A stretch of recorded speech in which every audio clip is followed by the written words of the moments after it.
وسراجا وقمرا منيرا একটা জবান বন্ধ রাখবেন না সবাই জবান খুলে মায়ার সুরে পড়েন আল্লাহু আকবার এই আওয়াজ মানিয়ে জবান খুলে পড়েন আল্লাহু আকবার আমার মুসলমান ইমানদাররা আমার আল্লাহ তাআলার ঘোষণা ওয়াশকুরু নি'মাতাল্লাহি আলাইহিম ইন কুনতুম ইয়াহু তা'বুদুন আল্লাহ বলে বান্দা তোমরা আমি আল্লাহর নিয়ামতের শুকরিয়া আদায় করো যদি তোমরা আমি আল্লাহর ইবাদত করো আপনারা বলেন নামাজ রোজা হজ যাকাত দান সদকা যত রকমের ইবাদত এই সকল ইবাদত করি আমরা একজনের জন্য তিনি কে তাহলে ওই আল্লাহর খুশি করার জন্য ডান হাত তুলে জোরে রাখবেন আল্লাহ দুই হাত তুলে পড়েন ইয়া রাসূলুল্লাহ উচ্চ কণ্ঠে পড়েন ইয়া ওলি আল্লাহ জগতের বন্ধুরা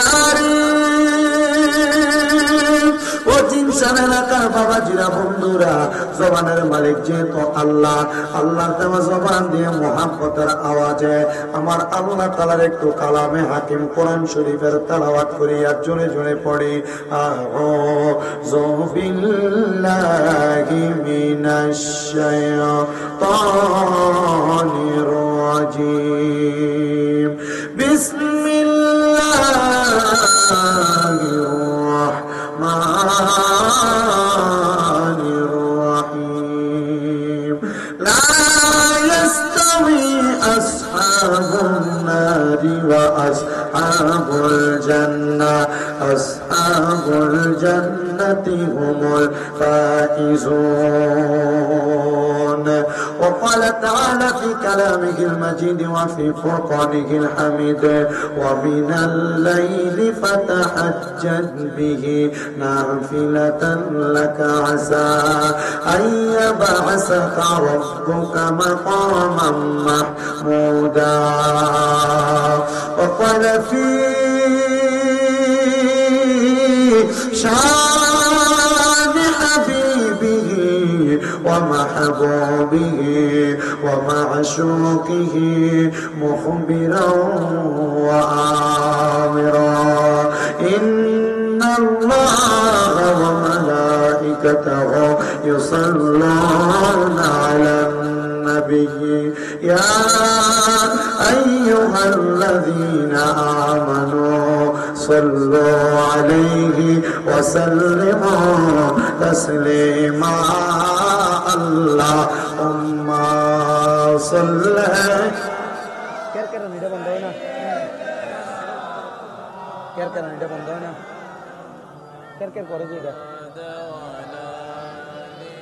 سيدنا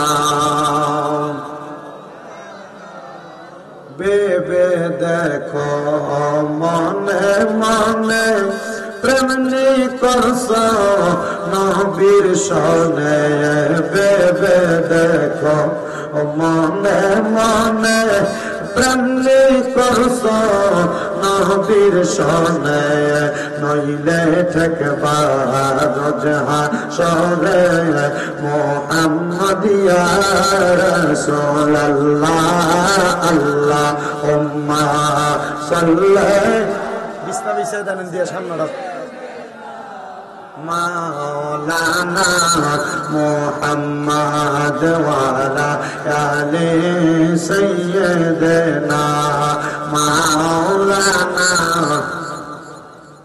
আমি জানতে চাই আমার জিনসার সরকারি প্রাথমিক বিদ্যালয়ে এই জান্নাতের বাগানে আগন্তুক আমার ভাইয়েরা বাবারা বন্ধুরা আমার নবীজির উপরে দুরূদ শরীফ আদায় করলে লাভ আছে না নাই কেমন লাভ আমার নবী বলেন উম্মত দুনিয়ার জমিনের মধ্যে যে উম্মত আমি নবীর প্রতি যত বেশি দুরূদ শরীফ আদায় করবে জান্নাতের মধ্যে ওই উম্মত আমি নবীর তত কাছাকাছি থাকবে আমি জানতে চাই বাবারা আপনারা বলেন আমরা মরার পর আমার নবীর কাছাকাছি থাকতে চাই কি চাই না এই কথা বলে শুধু শেষ নয় আমার নবী আরো বলেছেন উম্মতের দলেরা দুনিয়ার জমিনের মধ্যে সবচাইতে বখিল হলো সেই ব্যক্তি যার সামনে আমি নবীর দরুদ শরীফ আদায় করা হলো, কিন্তু সে তার জবানটাকে বোবার মতো করে রাখলো। এই জন্য জবানকে বোবার মতো না রাখা মুহাব্বতের আওয়াজে আল্লাহর রাসূলকে খুশি করার জন্য দরুদ শরীফ আদায় করে আল্লাহুম্মা সাল্লি আলা মাওলানা মুহাম্মাদ ওয়া আলা আলি সাইয়্যিদিনা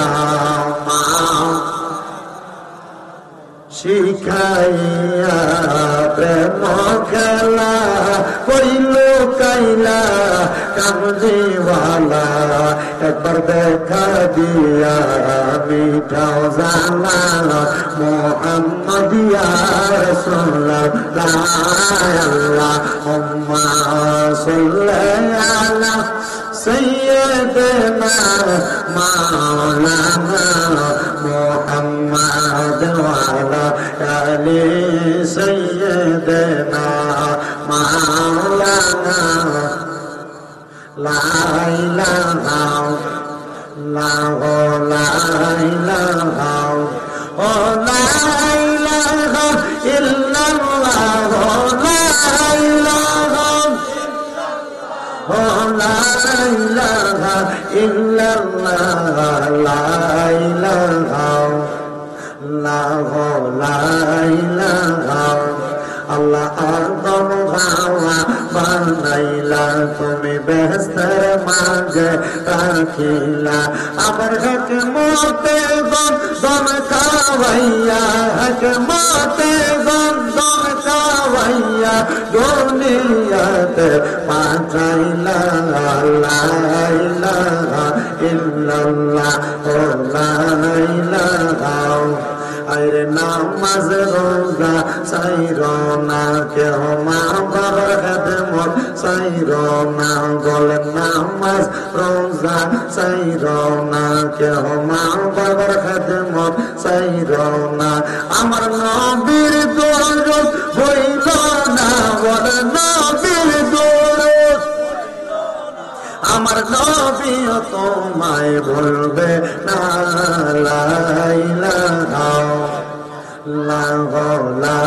ইল্লাল্লাহ আরে অনেক দূরে মদিনা আমরা কেমনে যাব জানি না জিনসারের মানুষ মদিনা যাইতে চাই কি চাই না আস্তে কয় যাইতে চাই কি চাই না গত বছর যখন আপনাদের মাহফিলে ছিলাম আমার চুলটি লম্বা ছিল মাত্র 3 মাস হয় আমি আমার নবীজির রওজা মুবারকের সামনে থেকে আসছি আমি আমার নবীজির রওজার সামনে যাইয়া একটা ফরিয়াদ কইছি ইয়া রাসূলুল্লাহ আমার মনে সবচাইতে বড় বড় স্বপ্নের মধ্যে বড় স্বপ্নটাই ছিল আপনার রওজা মুবারক একবার জিয়ারত করা কারণ যেই দিন হাদিস শরীফ পড়ছি মান যারা কবরি ওয়াজাবাত লাহু শাফাআত ইয়াউমাল কিয়ামা আপনি নবীর রওজা মুবারক যে ব্যক্তি জিয়ারত করবে তার জন্য আপনি নবী সুপারিশ করবেন এটা আপনি অত্যাবশ্যক হয়ে যায় আপনার জন্য এ মুসলমান আমি আমার নবীজির রওজার সামনে দাঁড়ায় দাঁড়ায় বলছি ইয়া রাসূলুল্লাহ নবী গো আপনার রওজা মুবারক যখন আমি জিয়ারত করতে আসছি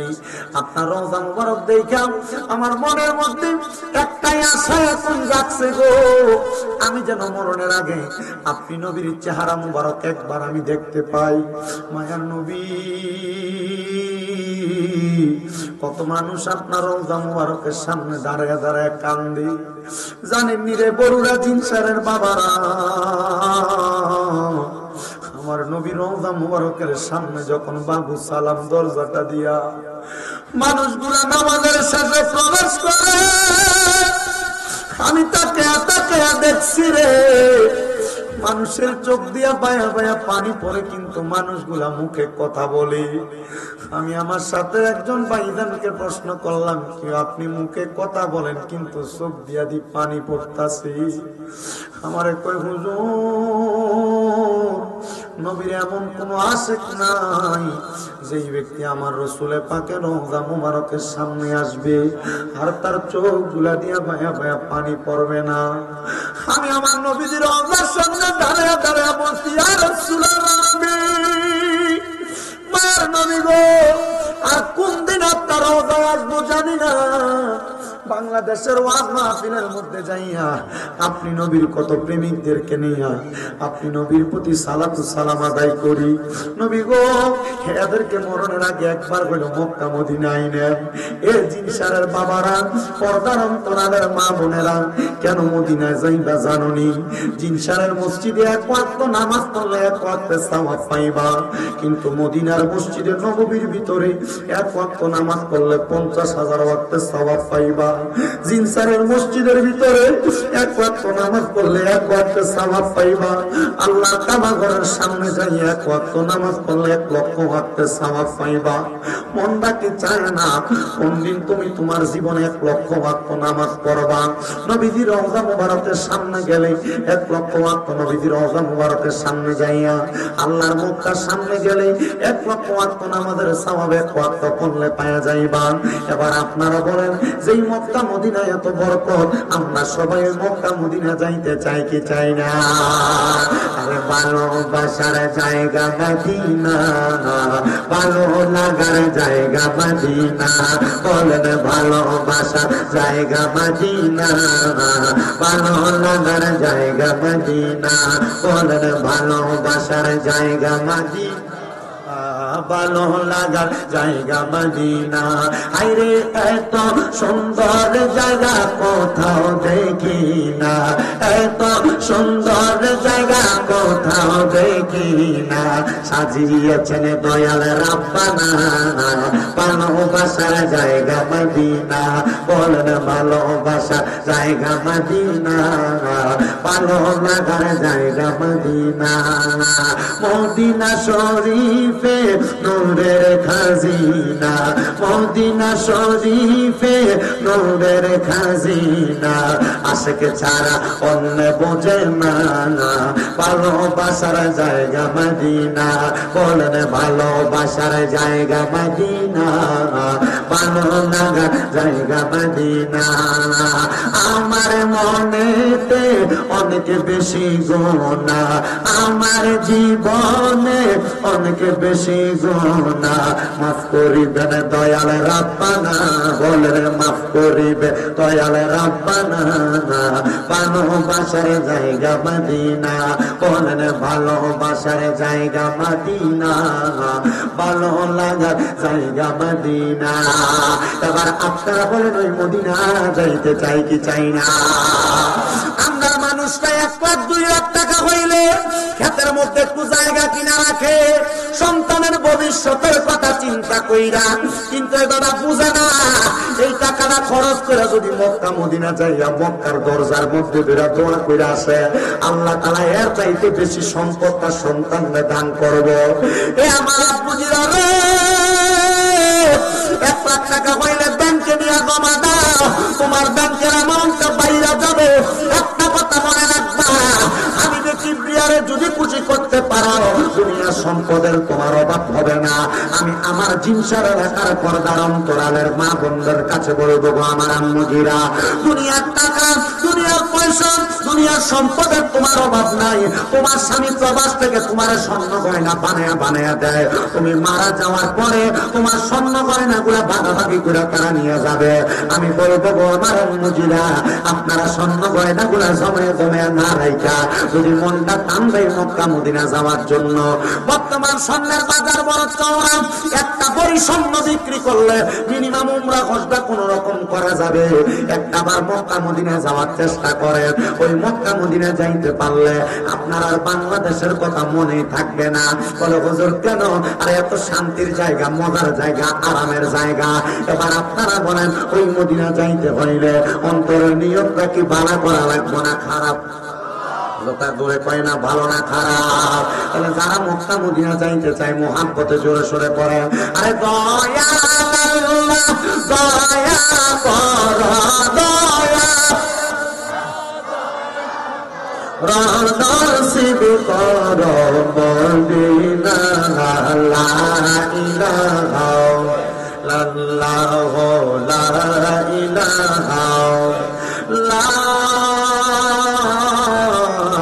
ইলাহা ইল্লাল্লাহ, মুহাম্মাদুর মুহাম্মাদুর রাসূলুল্লাহ সাল্লাল্লাহু আলাইহি ওয়াসাল্লাম।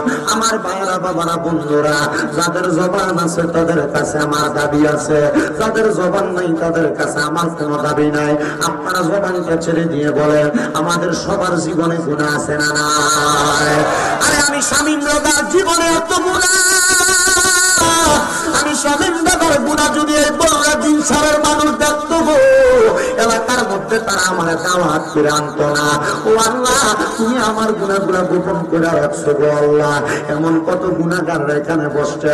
এই দাড়ি পাকা মুরব্বী বাবারা একবার চিন্তা করে দেখো, তোমার জীবনের গুনাহ যদি তোমার সন্তান দেখতো, পাপ করে পরিচয় দিত না। আমার যুবক ভাইরা গো, একবার চিন্তা করে দেখো, তোমার জীবনের গুনাহ যদি তোমার মা দেখতো, তোমার সন্তান বলে পরিচয় দিত না। এ আমার জিনসারের আম্মু জিরা গো, মাইকের আওয়াজ যদি তোমার কানে যায়, একবার চিন্তা করে দেখো, আমি শামীম দাদা তোমার ছেলের মতো গো মা। তোমার জীবনের গুনাহ যদি তোমার স্বামী দেখতো, স্ত্রী বলে পরিচয় দিত না। আল্লাহ দরবারে লাখ লাখ শুকরিয়া, আল্লাহ আমাদের গুনাহগুলো গোপন করে রাখছে। আল্লাহ তুমি যেমন করো গুনাহগুলো গোপন করে রাখছো গো, এমন করে আমাদের জীবনের গুনাহগুলো গোপনে গোপনে মাফ করে দাও। আমি জানতে চাই, ওই আল্লাহর কাছে জীবনের গুনার জন্য মাফ চাইলে আমার আল্লাহ জীবনের গুনাহগুলো মাফ করতে পারে কি পারে না?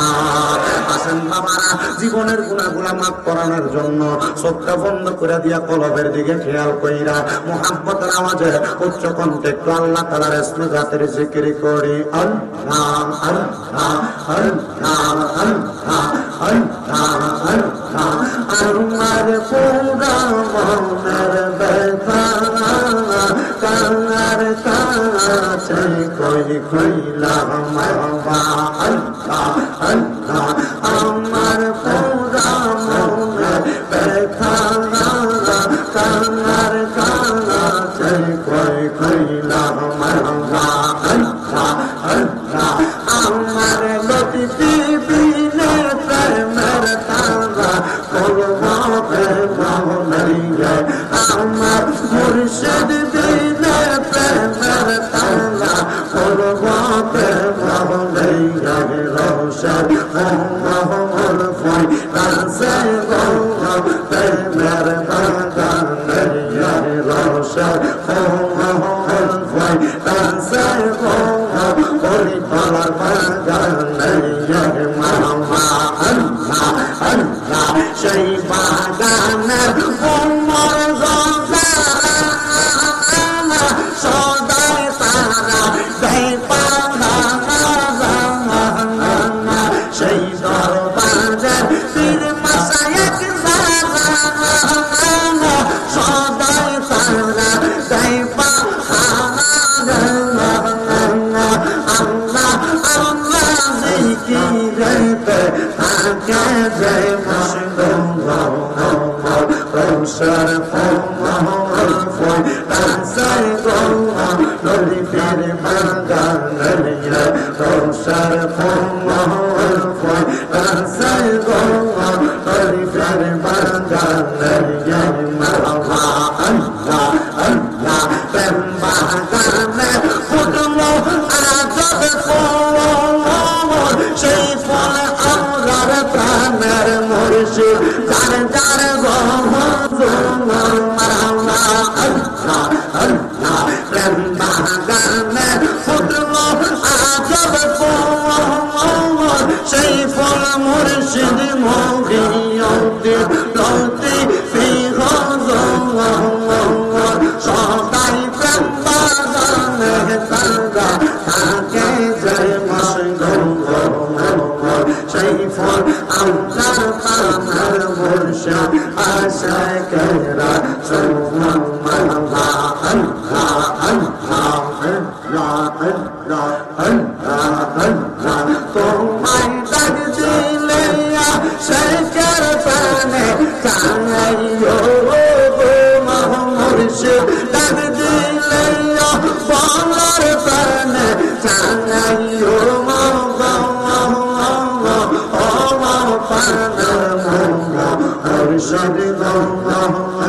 আমি ধীরে ধীরে ফিরে ফিরে চাই আইয়া গো মামা তুমি চাঙ্গা আইয়া গো মারহাবা আল্লাহ আল্লাহ চন্দ্রের রাইতে আইসা মুর্শিদ চন্দ্র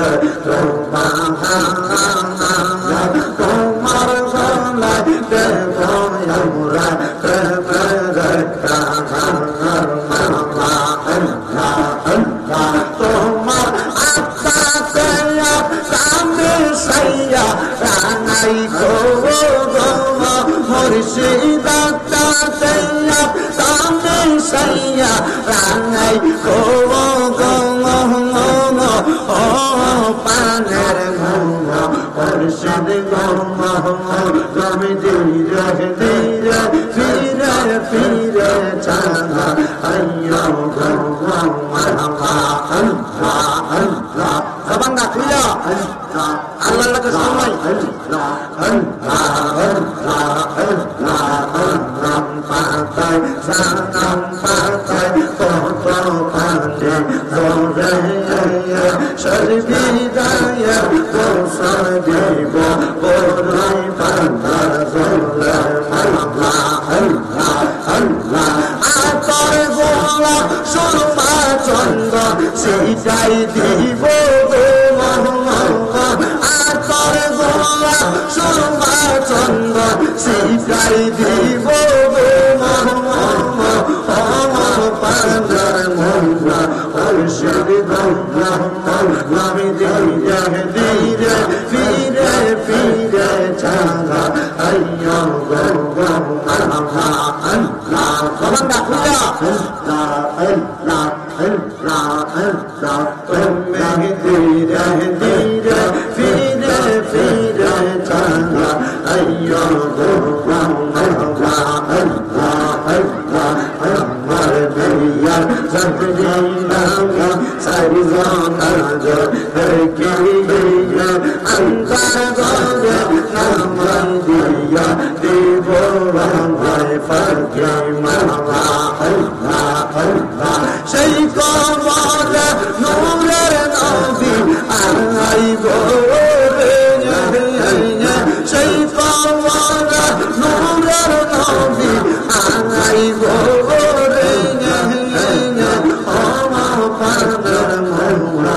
মুর্শিদ ঘুমা ধীরে ধীরে ফিরে ফিরে চাঁদা আইয়া গো মারহাবা আল্লাহ আল্লাহ আল্লাহ আল্লাহ আল্লাহ ইলাহা ইল্লাল্লাহু মুহাম্মাদুর রাসূলুল্লাহ সাল্লাল্লাহু আলাইহি ওয়াসাল্লাম আল্লাহুম্মা আমিন আল্লাহুম্মা আমিন আলহামদুলিল্লাহি রাব্বিল আলামিন আসসালাতু ওয়াসসালামু আলা রাসূলিল কারীম রব্বানা যালামনা আনফুসানা ওয়া ইন লাম তাগফির লানা ওয়া তারহামনা লানাকুনান্না মিনাল খাসিরিন ইয়া ইলাহি রহম ফরমা मुस्तफा की वास्ते खोल दे दरवाज़े रहमत गदा की वास्ते रहमतुल लिल आलमीन खत्मे रसूल जाने जगह अहमद हामिद मुहम्मद मुस्तफा की वास्ते मबदू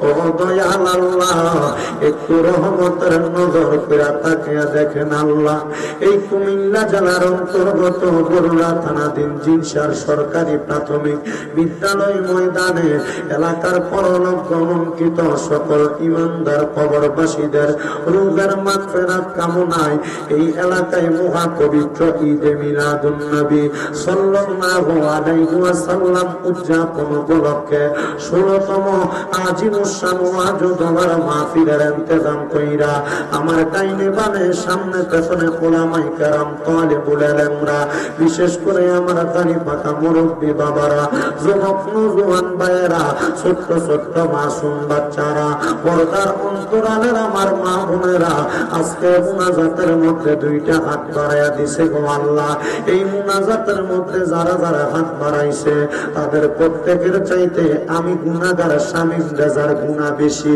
আল্লাহ আমার জীবনের গুনার দিকে না তাকাইয়া রাহমাতুল লিল আলামিন নবীর ওসিলায় আমাদের প্রত্যেককে তুমি আল্লাহ ক্ষমা কইরা দাও। দয়াল রে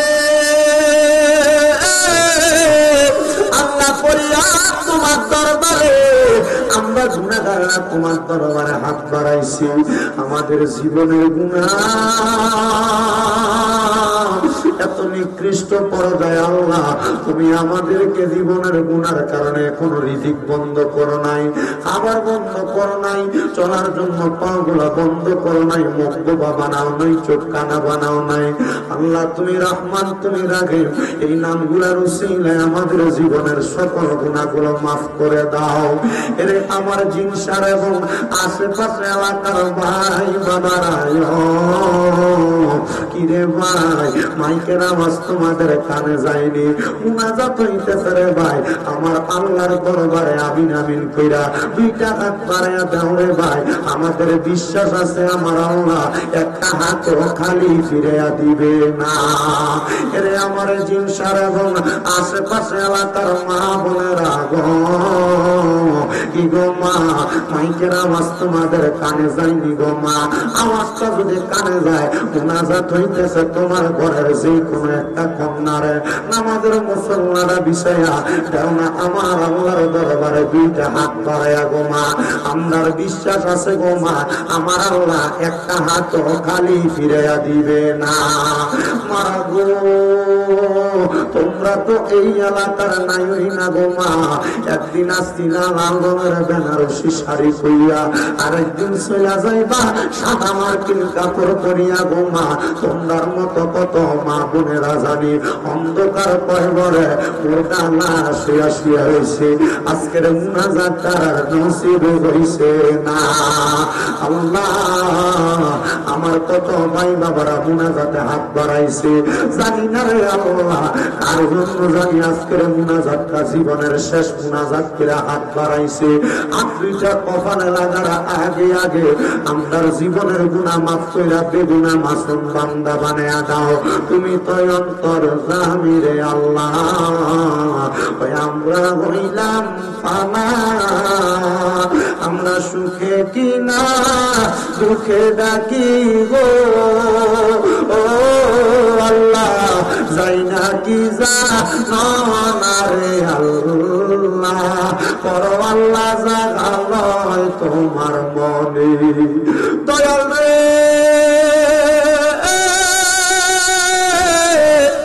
আজকে জিনসারের জমিনে কে জানি মুনাজাতে হাত বাড়াইছে, কার জানি জগতের মধ্যে আব্বা নাই, আব্বাটারে মাটির নিচে কবরে শোয়া দিয়া আজকের মুনাজাতের মধ্যে হাত বাড়াইছে। যেই বাবা রিক্সা চালায়া মাটি কাইটা মাথার গাম পায়ে ফালায়া সন্তানরে মানুষের মতো মানুষ করার জন্য আম্মা নিজের রক্তরে পানি বানাইছে, এমন আব্বা যাদের অন্ধকার কবরে, আব্বার কবর তুমি আল্লাহ জান্নাতের বাগান বানায়া দাও। আল্লাহ জানি না কে জানি রব বাড়াইছে, কার জানি জগতের মধ্যে মা নাই, আরে মা সেই মারে মা কইয়া ডাকলে কলিজার আগুন পর্যন্ত ঠান্ডা হইয়া যায়, যেই মা নিজে না খায়া সন্তানরে কামাইছে 10 মাস 10 দিন গর্ভে ধারণ কইরা প্রসব বেদনা সহ্য কইরা দাদুমণিরে দুনিয়ার আলোর মুখটা দেখাইছে। ও আল্লাহ কার জানি এমন মা দুঃখিনী অন্ধকার কবরে, এমন মা যাদের কবরে রে আল্লাহ আমার কবর জান্নাতের বাগান বানায়া দাও। আল্লাহ যাদের মা বাপ দুইজন কবরে গো, আম্মা আব্বা দুইজনের কবর নাজাতের ফয়সালা করো। আল্লাহ যাদের মা বাবা বেঁচে আছে হায়াতে বরকত দান করে দাও।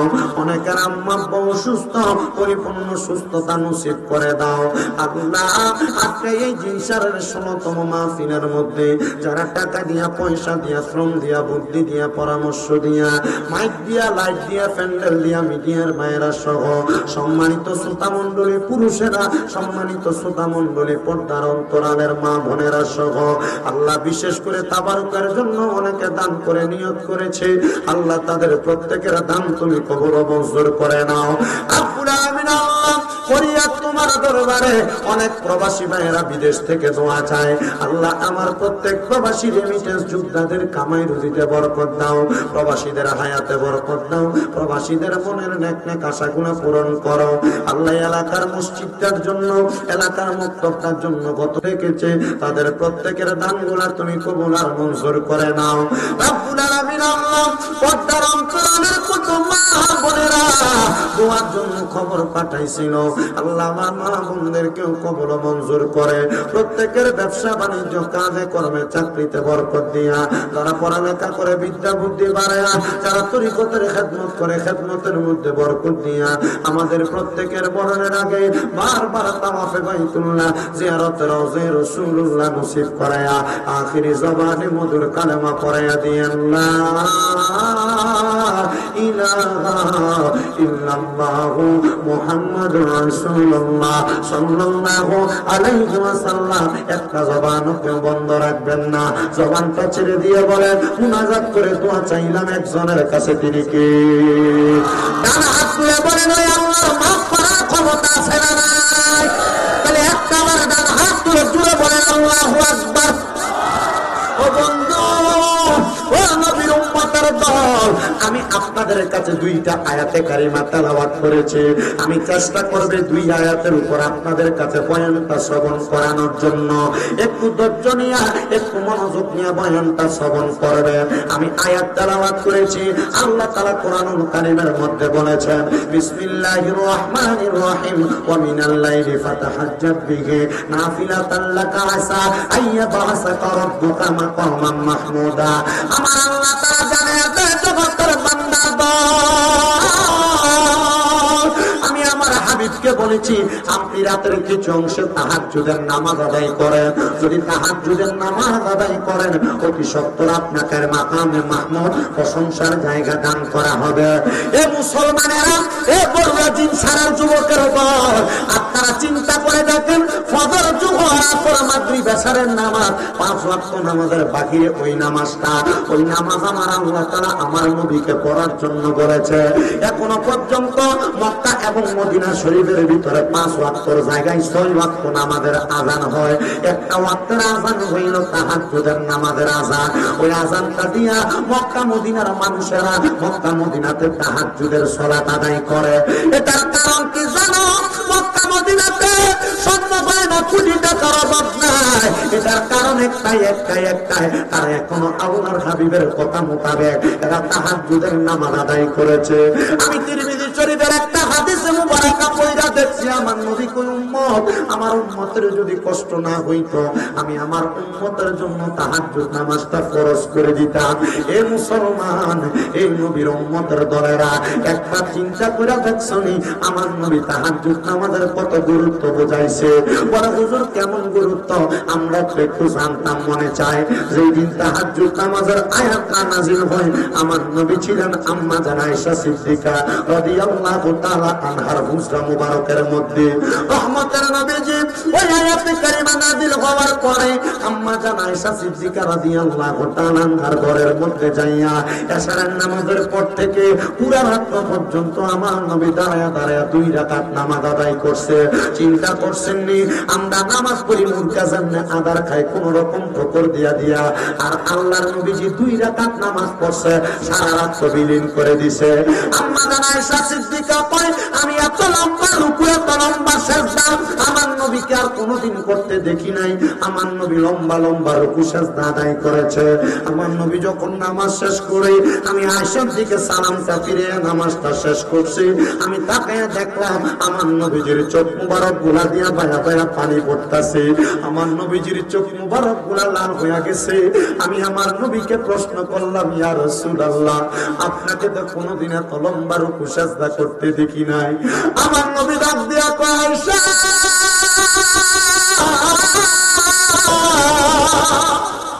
ও আয়েশা রে, আমার আল্লাহ বলছে রে, আমি নবী যদি তাহাজ্জুদের নামাজ পড়ি আমার অতি সত্তর মাকামে মাহমুদ প্রশংসার জায়গা দান করবে। আয়েশা আমি নবী যখন দুনিয়াতে থাকবো না আমার উম্মতের আমি নবীর কথা মোতাবেক তাহাজ্জুদের নামাজ আদায় করবে। আমি আমার আল্লাহ তাআলার কাছে নামাজ আদায় কইরা দোয়া করছি, আল্লাহ আমার উম্মত যদি তাহাজ্জুদের নামাজ আদায় করে আপনি আমার উম্মতের কি দান করবেন? আম্মা জান আয়েশা কই নবী গো আমি জানি আপনি নবীর দোয়া আমার আল্লাহ তাআলা ফিরাইতো না, কারণ আপনি নবীর একটা উপাধি হইল মুস্তাজাবাতুদ দাওয়াত। আপনি নবী কোন দোয়া করলে আল্লাহ দোয়া কবুল করে নাই। রহমতের নবী জানে আয়েশা রে আমি নবী যখন আমার আল্লাহ তাআলার কাছে কান্না করে করে দোয়া করলাম রে আমার আল্লাহ তাআলা আমি নবীর দোয়াটা কবুল করছে। আমার উম্মত তাহাজ্জুদের নামাজ পড়িরা আমার আল্লাহর কাছে যা চাইবো আমার আল্লাহ তাআলা আমার উম্মতের তা দান করে দিবে। জোরে জোরে বলেন সুবহানাল্লাহ। এ দুনিয়ার মুসলমান এ নবীর উম্মতের দল এ জিনসারার বাবারা পদ্মার অন্তরার মারা রাত্রে বুঝে তোমার ঘুম হয় না, দাড়ি পাকা মুরব্বী বাবারা রাত্র 2টা 3টার মধ্যে যদি ঘুমটা ভাঙ্গা যায় আর ঘুম তোমার আসে না, ঘুমটা ভাঙ্গা যাওয়ার পর আর ঘুমাইতে পারো না, তোমার কাছে চৈতারণা লাগে। আমি তোমার কাছে আবদার করি রে বাবা তুমি ওই সময় ওযুটা বানায়া তাহাজ্জুদের নামাজ পড়িরা আমার আল্লাহর কাছে কান্নাকাটি করবা, দেখবা আমার আল্লাহ তাআলা তোমার অসংখ্য নিয়ামত দান করব। আল্লাহর নবীর প্রখ্যাত একজন সাহাবা হযরতে রবিয়া তিনি বলেন আমি মাঝে মাঝে আমার নবীকে তাহাজ্জুদ নামাজের পানি আগায়া দিতাম। একদিন আমার নবীজি আমি আর রবিয়ারে জিজ্ঞাসা করে রে রবিয়া তুমি যে আমি নবীরে পানি আগায়া দাও তুমি বলো না আমি নবীর কাছে তোমার কোনো চাহিদা আছে নাকি? রবিয়া কই নবী গো অন্য কোনো চাহিদা নাই, আমার একটা চাহিদা আমি রবিয়া ইন্তেকালের পরে জান্নাতে আপনার সাথী হইতে চাই। আমার নবী বলে রে রবিয়া তুমি আল্লাহর কাছে দোয়া করো আমার আল্লাহ তাআলা তোমার দোয়া কবুল করবে। ঠিকই ঠিকই হযরতে রবিয়া যখন ইন্তেকাল করে হযরতে তালহা রাদিয়াল্লাহু তাআলা আনহু বলে আমি যখন মদিনা শরীফে রওজায়ে আতহারের পাশে মানে মসজিদে নববীর মধ্যে একবার হেলান দিয়া ঘুমাইছি, আমি দেখলাম হযরতে রবিয়া আমার সামনে। আমি ওনাকে প্রশ্ন করলাম কি গো রবিয়া তুমি তো বলেছিলা তোমার নবীজি তোমাকে বলেছে দুনিয়া থেকে ইন্তেকাল করার পরে আমার নবীজির সাথে তোমার জায়গা করে দেওয়ার জন্য, মানে আমার নবীজির জান্নাতের সাথে তুমি হইতে চাও, আমার আল্লাহ কি কবুল করছে? রবিয়া কয় অবশ্যই। আমার আল্লাহ তাআলা আমি রবিয়া যখন নবীর কাছে আবদার করেছি আমার নবীর কথা মুবারক মোতাবেক আমার আল্লাহ তাআলা আমি রবিয়ারে নবীর সাথে জান্নাতে জায়গা করে দিয়েছে। জোরে জোরে বলেন সুবহানাল্লাহ। এ মুসলমান এই তাহাজ্জুদ নামাজটা বড় বরকতওয়ালা নামাজ, ঠিক কি না? আপনার কি কষ্ট হইতেছে নাকি? আব্বা আমি জানি আপনারা আমার ওয়াজ শুনতে নাইছেন না, আপনারা ফরিদ সাহেবের ওয়াজ শুনবেন কি করবো? তারা তো দাওয়াত দিয়ে লাইছে, আমি তো মাংনা দাওয়াত দিছে না, ঠিক দিব না আমারে, আমি তো আমার হকটা আদায় করে যাইতে হবে। কি করার হকটাই আদায় করি, ওয়াজটা তো না করলে পরে আমি টিয়া নিলে এটা আমার লাগে তো হালাল হইতো না, ঠিক না? মাথা না ঠিক না? এলাকা আমি আমার মূল দায়িত্ব আমি আমার ওয়াজটাকে শেষ করি, এরপরে বাকিটা আমি আপনাদের কাছে দিতেছি। কি কোন আপনারা আপনার অসুবিধা হইতেছে? তাহলে তাহাজ্জুদ নামাজের ফজিলত কম না বেশি? বরকত কম না বেশি? আপনারা বলেন ওই বরকত আমরা অর্জন করতে চাই কি চাই না? তবে তাহাজ্জুদ নামাজ নিয়ে বড় একটা সুন্দর ঘটনা হযরতে বাদশা সুলতান মাহমুদ গজনবীর নাম হয়তো আপনারা অনেকে শুনেছেন, শুনছেন যাইতেছে জানো সুবিধা কি? হ্যাঁ খানা খাবে যান খাই আপনারা যাবেন কোনো সাফান সিগারেট টিগারেট? হ্যাঁ আছে বিভিন্ন জায়গার ভিতরে যায়। আমি ওই গত কয়দিন আগে যে কোনো এক জায়গায় মাহফিল শেষ করছি, মানে আমি শেষ করে দ্বিতীয় মাহফিলে গেছি, তো বিশেষ বক্তা ওয়াজ করে নামছে, আমার হুজুর একটু ফর ওঠে না, জানি কি করে বিশেষ বক্তা ওয়াজ করে জায়গা আমি না ওটা মানুষে যাবো কেনা? মানুষ সাফান সিগারেট টিকিট খাইয়া আইবো, আপনারা কি সাফান সিগারেটের ব্রেকও দেন? ব্রেক না, আমরা এলাকার সিস্টেমও এটা, গ্রামের মানুষ তো তারা কোন রকম যায় আর কি। আমি কইলাম আরে তোরা যে একটা বিলাতি বেড়াই, তোরা মানুষের এত সুন্দর সুযোগ করে দেয়, আবার মাহফিলও করাস, তোদের করাই কোন রকম চলে। ওই যে ঘুরতেন যান বিছনা কান্দি ওই জায়গায় তো তাহাজ্জুদ নামাজের একটা বড় সুন্দর ঘটনা হযরত সুলতান মাহমুদ গজনবী রাহমাতুল্লাহ আলাইহি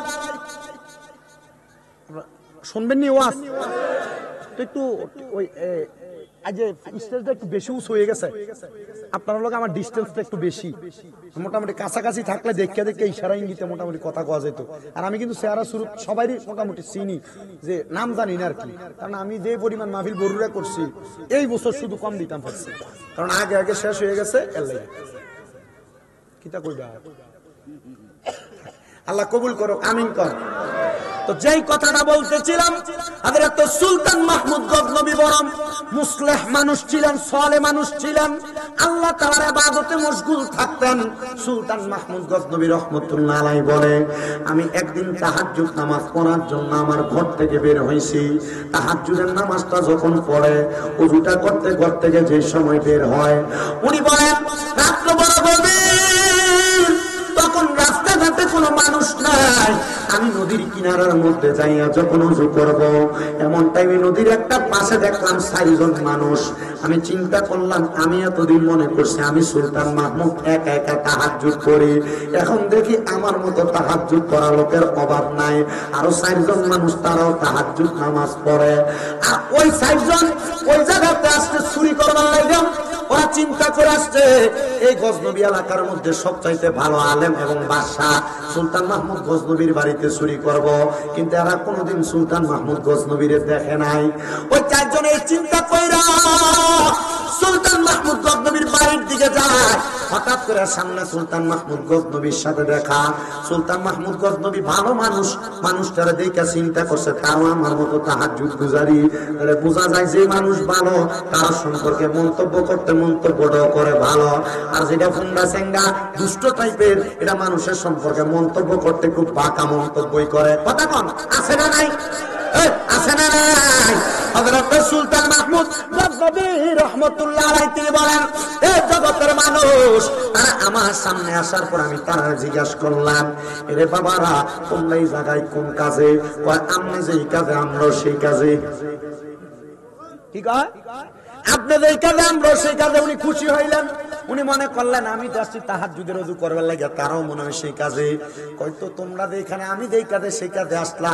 এখানে কেন আসলা তোমার বাড়িতে না পড়বা নামাজ এই সাইডসো চিন্তা করলো না মনে হয় উনি অন্য লাইনের উনি চিন্তা করছেন এই এক সুর মনে হয় আমরা থেকে বাঁচার লেগে নামাজের নামটা লইছে না না না এবার আমরা তার কাছে মোড়াটা দিয়ে ধরলাম আমরা চিন্তা করলাম আমরা কেমন সুর 4 জন আইছি চুরি করতে আর এই সুরের সাহস বড় বেশি একা একা চুরি করবার লাগে একা একা চুরি করবার লাগে চলে আসছে দেখ শুনি রে এই সুরের কত পাওয়ার এবার জিজ্ঞাসা করে এই সুর মানুষটা তুমি যে একা তুমি যে চুরি করতে আসছো আমরা রাত্রে টার্গেট বড় বলে কি টার্গেট বলে আমরা টার্গেট হলে আমরা বাদশার বাড়িতে চুরি করতাম এবার সুলতান মাহমুদ গজনবী নিজে আবার তোর সাইজা গেছে উনি বলতেছে বলো ঠিক আছে তোমরা যে তো বাদশার বাড়িতে চুরি করবা 4 জন যে চুরি করতে আসছো কে কোনো একজনের তো কোনো না কোনো অভিজ্ঞতা আছে কে কোনো অভিজ্ঞতা নিয়ে চুরি করবার লাগে আসছো প্রথম জন বলতেছে আমার অভিজ্ঞতা হইল আমি যখন চুরি করতে ঢুকি রাত্রবেলা সোরা শুকার রাস্তা দিয়া বালা মানুষ যাক কুকুরের স্বভাব হইল এটারে দেখলে ঘেউ ঘেউ করে ডাকে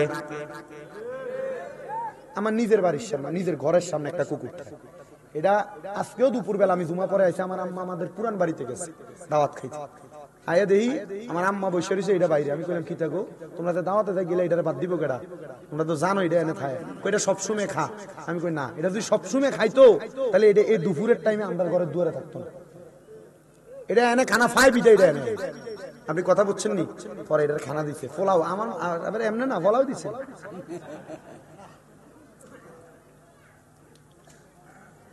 তো কুকুর এটা মানুষের থেকে মানুষ তো আশরাফুল মাখলুকাত ভালো কিন্তু মানুষ রূপী শয়তান আছে না অনেক আপনার লগে চলে ফেশন দিয়ে আপনার আঘাত করে বেইমানিটা আপনার লগে করে কুকুররে আপনি খাওয়াই দেখেন এটা বেইমানি করতো না ঠিক আছে না এটা জীবনে বেইমানি করবে না আমি রাত্র 2টা 3টা 4টে যদি মোটরসাইকেল নিয়ে ঢুকি হু হু করতে করতে দৌড়ে কোথা থেকে জানি চলে আসবে না আমি দেখি এটা আমি আমার পর্যবেক্ষণে দরজা খুলছে আমার ঘরের দরজা খোলা এটা চলে যাবে মাহফিল থেকে এসে 15 সময় ঘুমাইছি 2টায় 1টায় উঠবো না দরজা খোলায় চলে যায় এরপর আইসা আবার দুপুরের টাইমে খানার টাইমে হাজির আমি নিজে ডাক দিই আমার ভাইটার পর্যন্ত, আমি নিজে কই এটা খানা দে তাড়াতাড়ি, এটা খানা পাইবি দে আসে।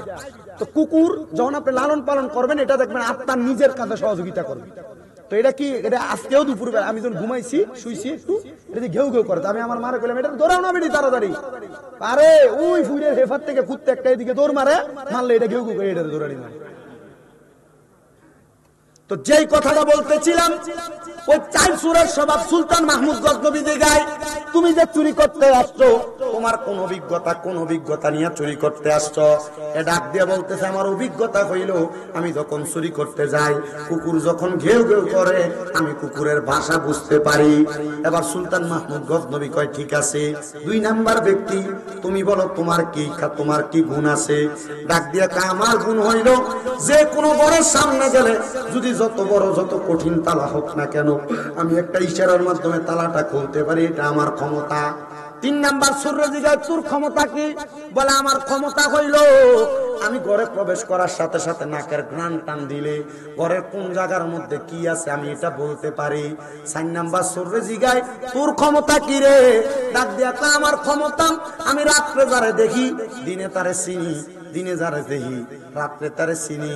ডাক দিয়া কই, ঠিক আছে, তোমরা যেহেতু চুরি করবা, ওই 4 জন কই, তুমি আজকে একা চুরি করতে আসছো, ঠিক আছে, একা চুরি কইরো না, আমি তোমার কাছে আবদার করি, তোমার কোনো ক্ষমতা আসেনি যে ক্ষমতা দিয়ে আমরা চুরি করতে সহজ হইব, তোমার ক্ষমতার কথা বলো।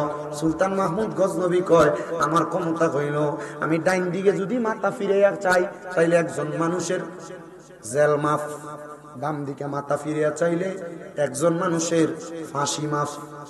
সোরেরা কয়, রে চুরি ধরা খাইলে তো হয় জেল হইব নয় ফাঁসি হইব, এটারে লগে লই আজকে চুরিটা সুবিধা হইব বাদশার বাড়ি। আরো আপনার কি কষ্ট হইতেছে?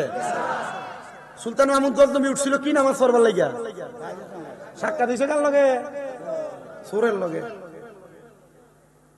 একটু মনোযোগ দিয়া শুনবেন, এই 4 সূরা বা কেন ওলি হয় এটা শুধু একটু বুঝাইতেছে আপনাকে। এই 4 সূরা ব্যক্তি সুলতান মাহমুদ গজনবী ওনারে নিয়ে প্রবেশ করলেন। প্রবেশ কইরা বাদশার ঘরের সামনে এবার কুকুর ঘেউ ঘেউ করে। সুলতান মাহমুদ গজনবী জিগায়, এ কুকুরের ভাষা বুঝনেওয়ালা, তুমি বলো কুকুর ঘেউ ঘেউ করে কি কইছে?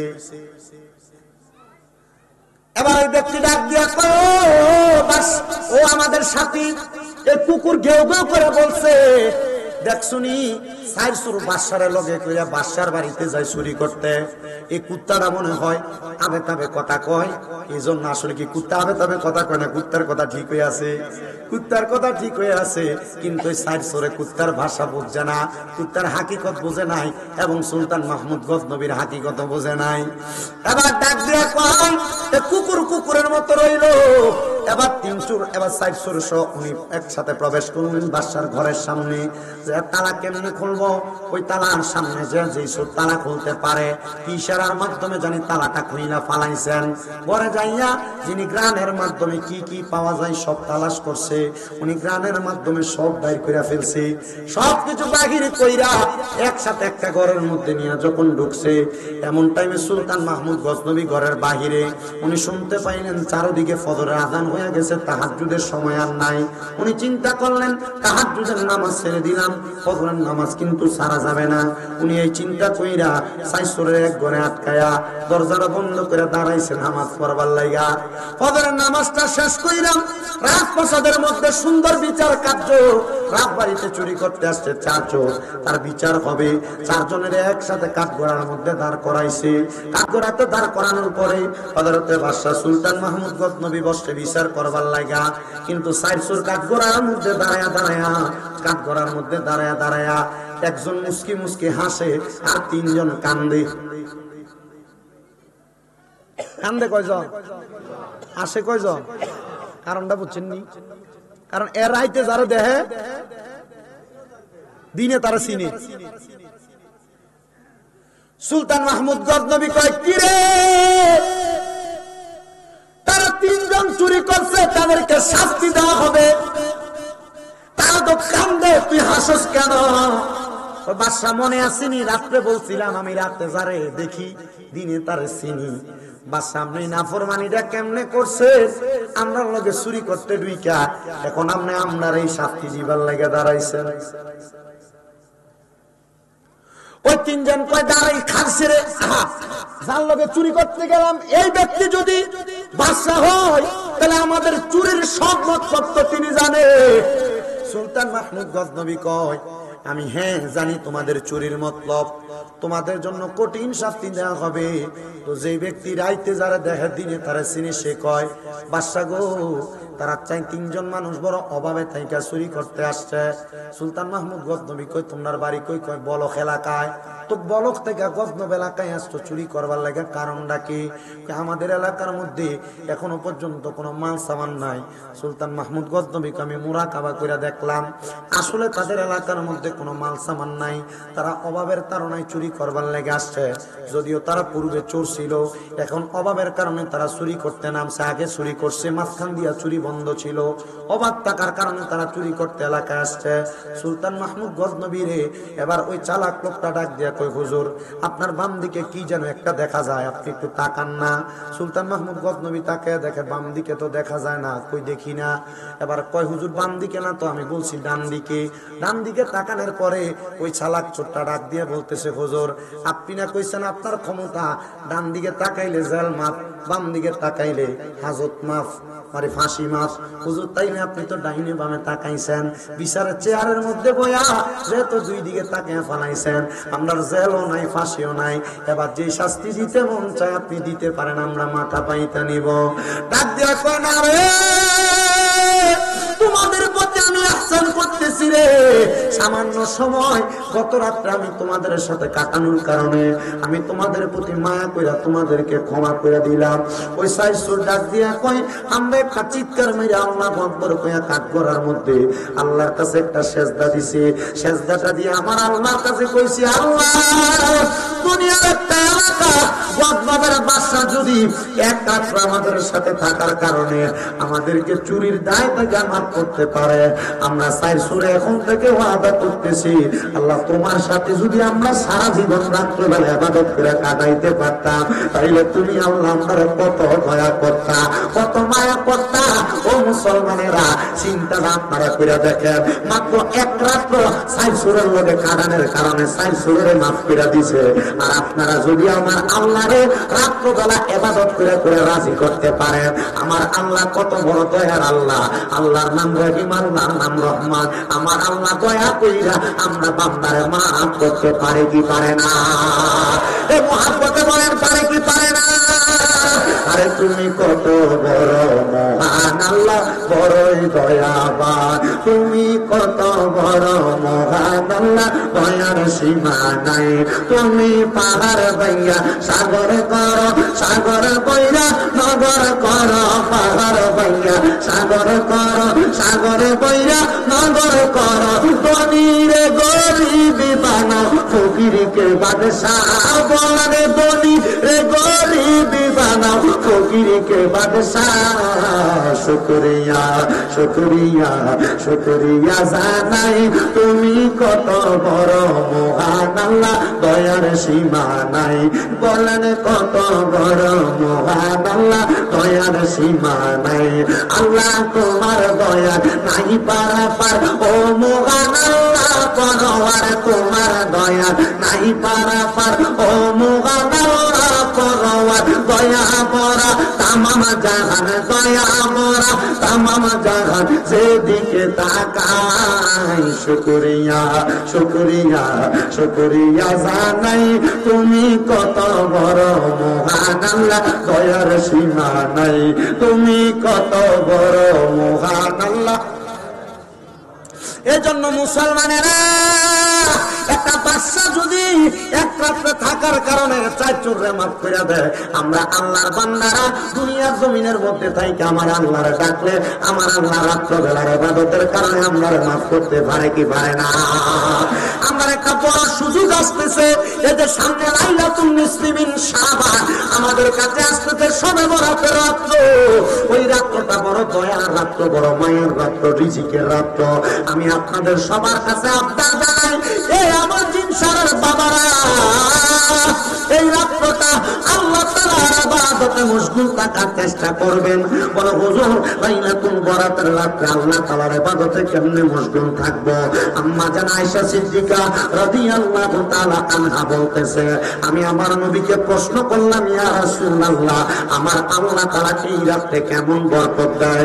বলে আমার আল্লাহ তাআলা প্রথম আসমানে আয়েশা বান্দার বলতে থাকে, রে এ বান্দা কে আছো?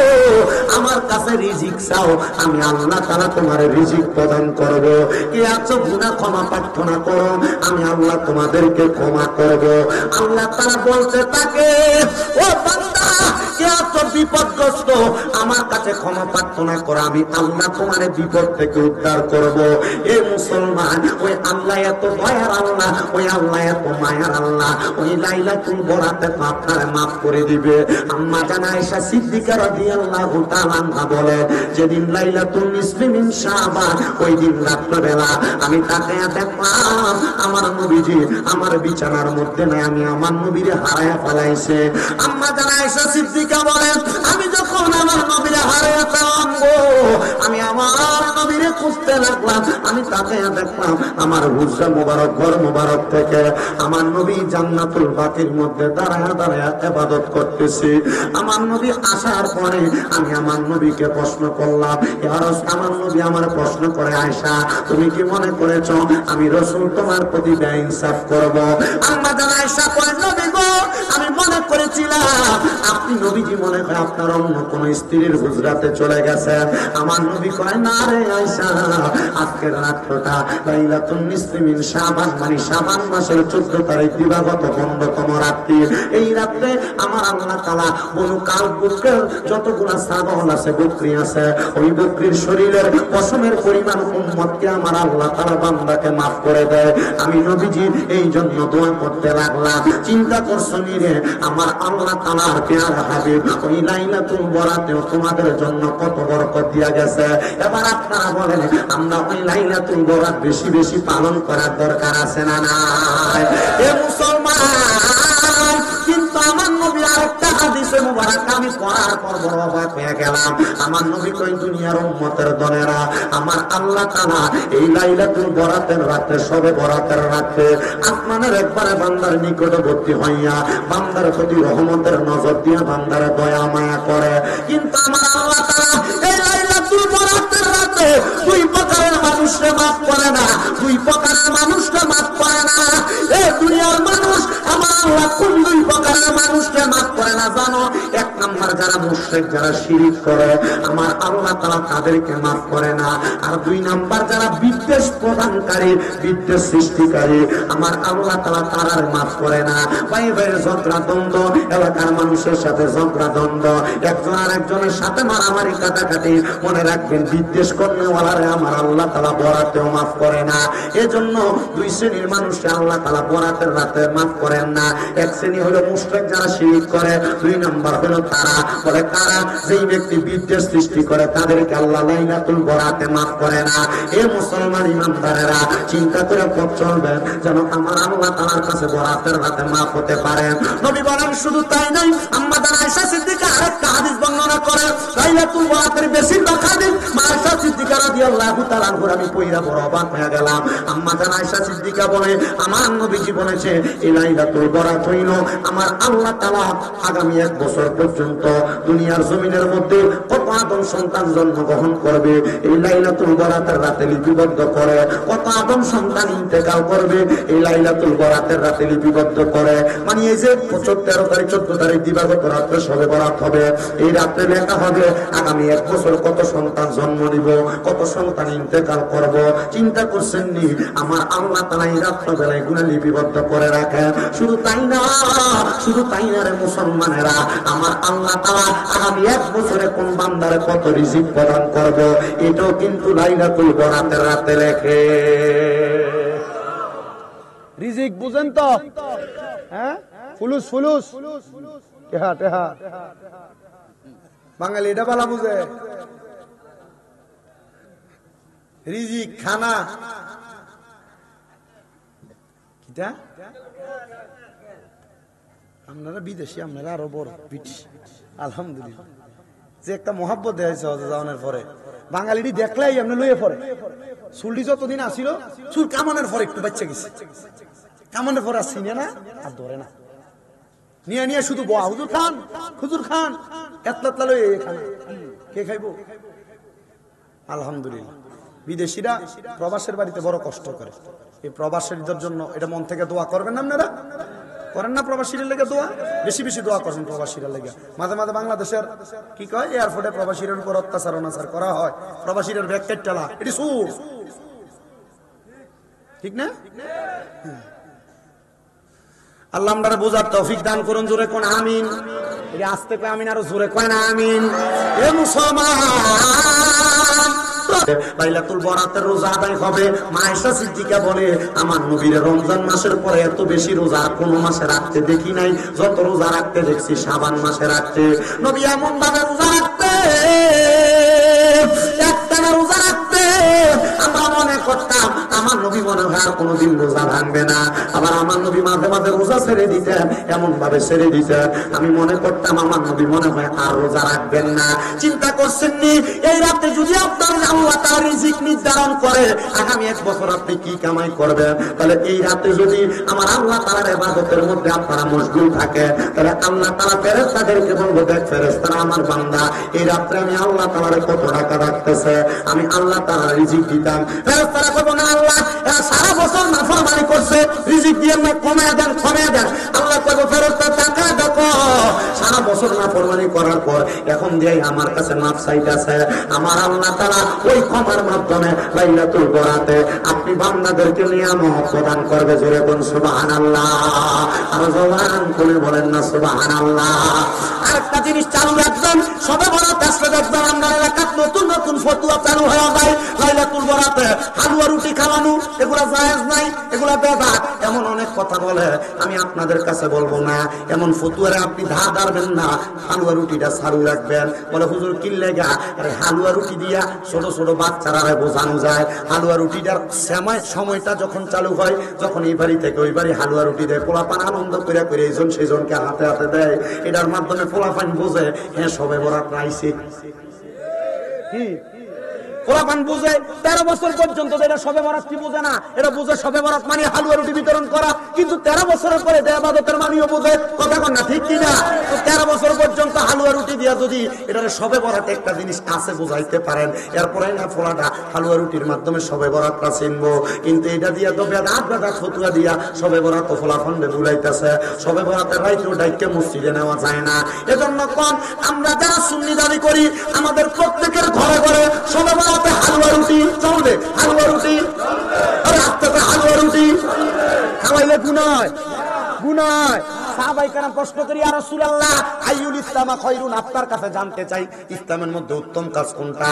আমার নবী কয় ক্বালা তুতিমুত তাআম, অপরকে খাদ্য খাওয়ানো উত্তম কাজ। তো যদি কয় বেদাত, এরা কইবা খানা খাওয়ানি তো হারাম কাম না ভালো কাম সবচাইতে, আমরা খানা খাওয়াই, অসুবিধাটা কি? ঠিক না? বেদাত ফতোয়া যদি দেয় বলে ঠিক আছে তোমার কাছে বেদাত, তুমি বেদাত বই খাও। যত সুন্নি পরিবার আছেন সমর্থ থাক আর না থাক, না থাকলে তো যাক এটা আল্লাহর শুকর, আল্লাহর কাছে এই রাতে চাইবেন।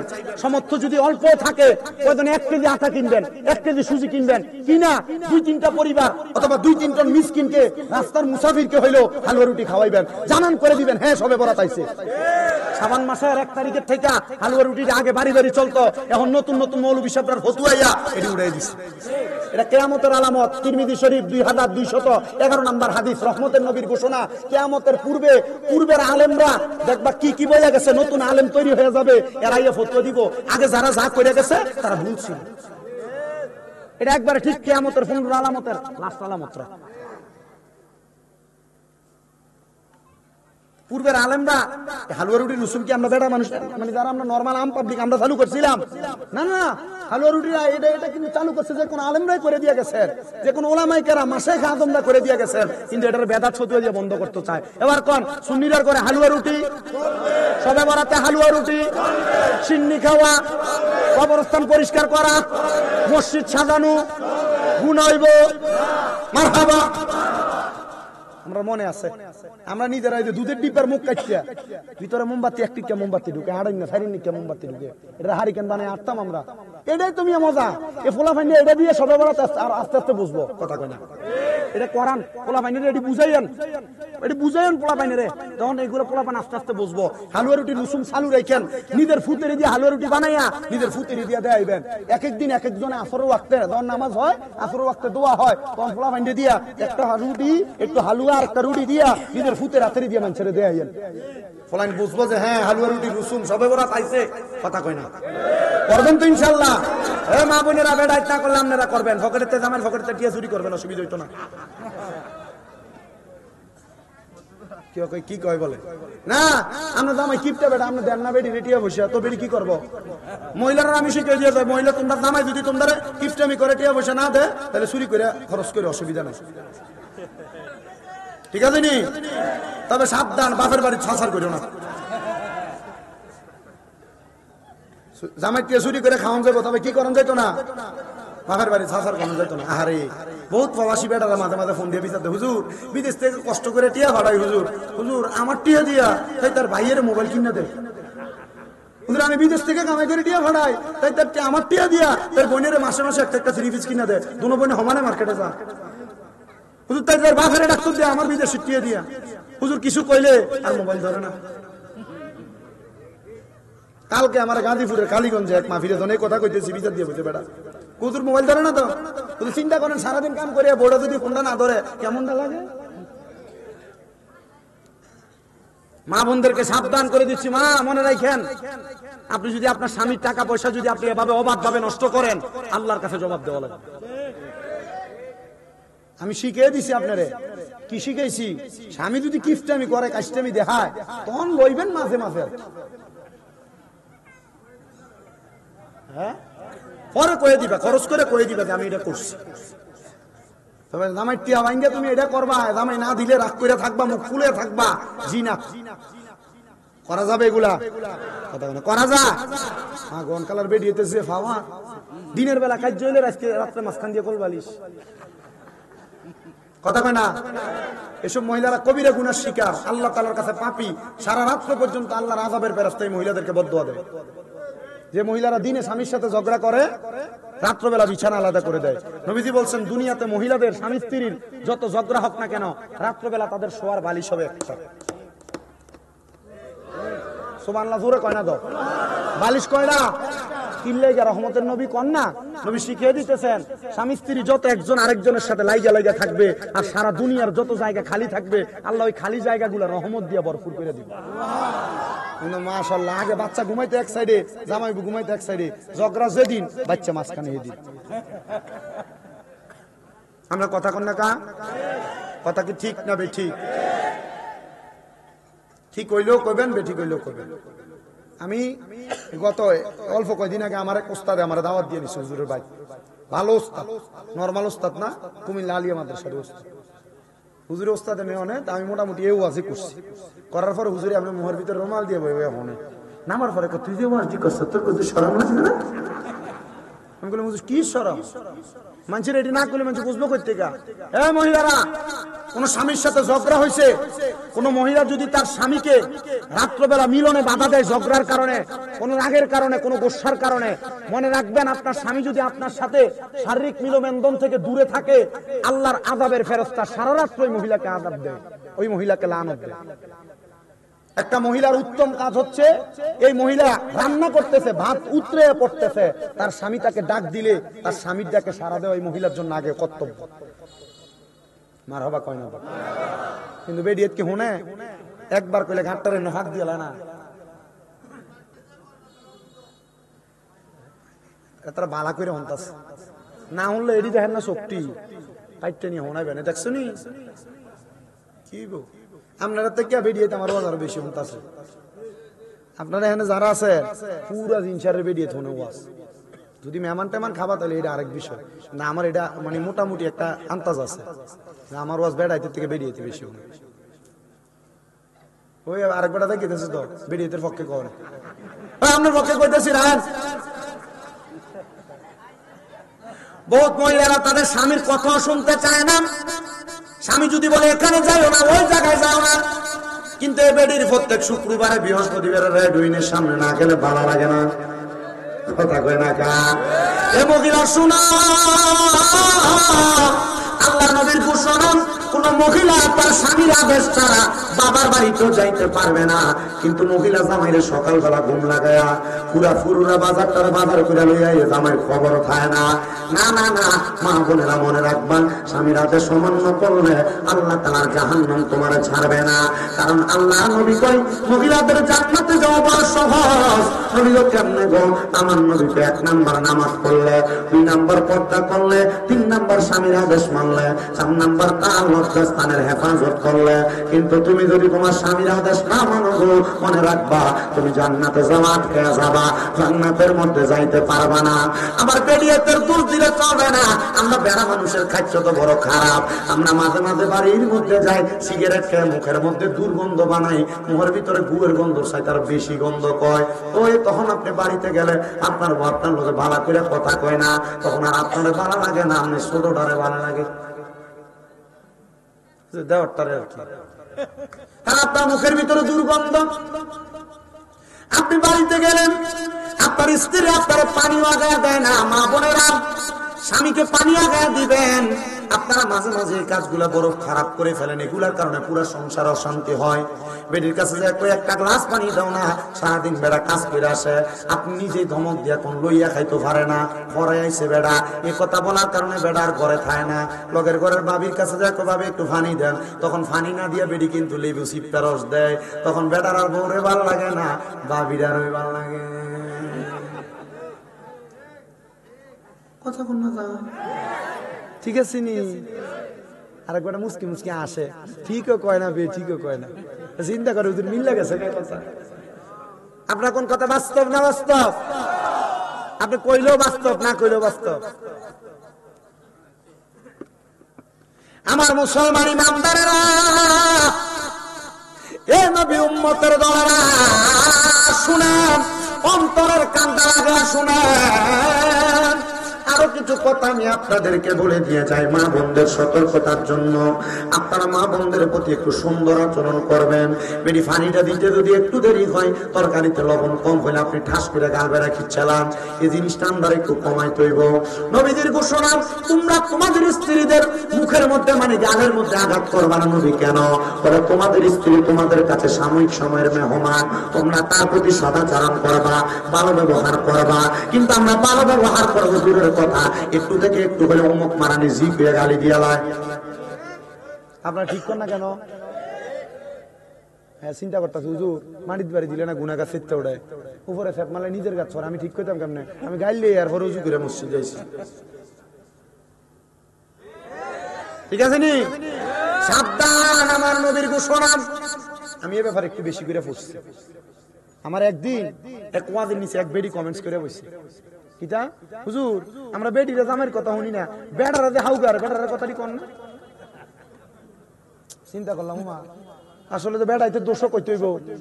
বেড়াইতে দোষটি না করলে তো পরে আমার ওয়াজ বেড়াইতে কবে হ্যাঁ বেড়িয়েতে খারাপ, বেড়িয়েতে দোষ কইছে, পরে বেড়িয়েতে আমার ওয়াজ শুনতো না। পরে বাক কইরা অনেক খোঁজাখুঁজির পরে এবার বেড়াইতে দোষটিও পাইছে। এবার নবী আমার কই যে আমরা গালাগালি করি বউরারে। নবী কয়, এ পুরুষেরা, তোমরা তোমাদের স্ত্রীদেরকে তাদের মা বাবার নাম তুলে গালি দিব না, কিন্তু আমরা মা বাবার নামটা তুলে বেশি গালি দেই। আমার নবীজিরে যদি প্রশ্ন করেন, নবী কেন গো আপনি কেন বললেন মা বাবার নাম তুলে গালি না দিতে? আমার নবী কয়, আমি নবী হইলাম মহিলাদের বাবা, তো আপনি তো অমুক মারানি জি কইয়া গালি দেন। আপনি চিন্তা করে দেখেন গালিটা দেয় কার উপরে? পরে রহমতের নবীর উপরে। সাবধান রে বাবা, স্ত্রীদেরকে গালি দিয়েন না। মনে রাখবেন, স্ত্রীর আপনি যদি ফিট বেড়ে দুইটা ঘুম ঘুম করে কিলো দিয়ালান, ঘুষিও দিয়ালান, বেডি এত কষ্ট পাইতো না। বেডির মা বাপরে গালি দিলে যত কষ্ট পাইব। মহিলারা কোনোদিন তার মা বাবারে গালি দেওয়া পছন্দ করে না, এজন্য তাদের মা বাবারে গালি দেওয়া থেকে বিরত থাকবেন। এ পর্দার অন্তরালের মা, আপনাদের কাছে আমার বড় জোর আবদার, আপনাদেরকে রহমতের নবী পানির সাথে তুলনা করেছে।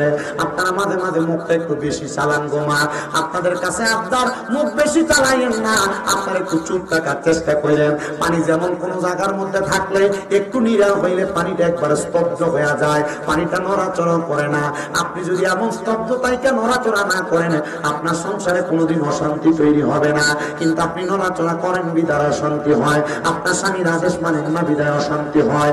এ পর্দার অন্তরায় আমার মা, তোমার স্বামী তোমার বড় পর্দা করার জন্য, পরপুরুষের সামনে না যাওয়ার জন্য তুমি পরপুরুষের সামনে চলে যাও, তোমার দেবরের সঙ্গে কথা বলো, অমুক বাহিরের পুরুষের সাথে কথা বলো, এ ব্যাপারে বড় সাবধান। নবীজির ঘোষণা, এ দুনিয়ার মহিলার দলেরা তোমাদের দেবর তোমাদের জন্য মৃত্যু সমতুল্য, কালসাপের মতো।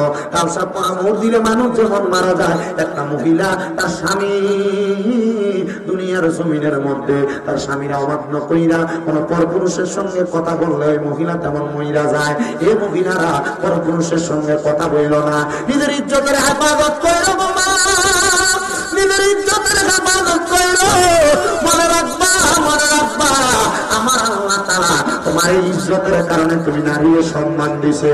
যদি তুমি তোমার ইজ্জতকে তুমি রক্ষা করে চলতে পারো, আমার আল্লাহ তাআলা এক একটা মহিলারে 70টা জান্নাতের হুরের সরদারিনী বানাইয়া দিব। এক একটা মহিলারে কয়টা হুরের সর্দারিনী বানিয়ে দিব? 70টা হুরের সর্দারিনী বানিয়ে দিব। এ বেটারা বেড়িতের লোকে খারাপ ব্যবহার করতে সাবধান। আপনি দেখেন মাঝে মাঝে আপনার অনেক বেড়াইতে অনেক মহিলা আছে ধৈর্যশীল, কিন্তু বেটার খাই চোখ বালানো, ঠিক না? শুধু শুধু গালাগালি করে, একটু থেকে একটু গালাগালি করে, মারে, মহিলা চুপ করে খায়।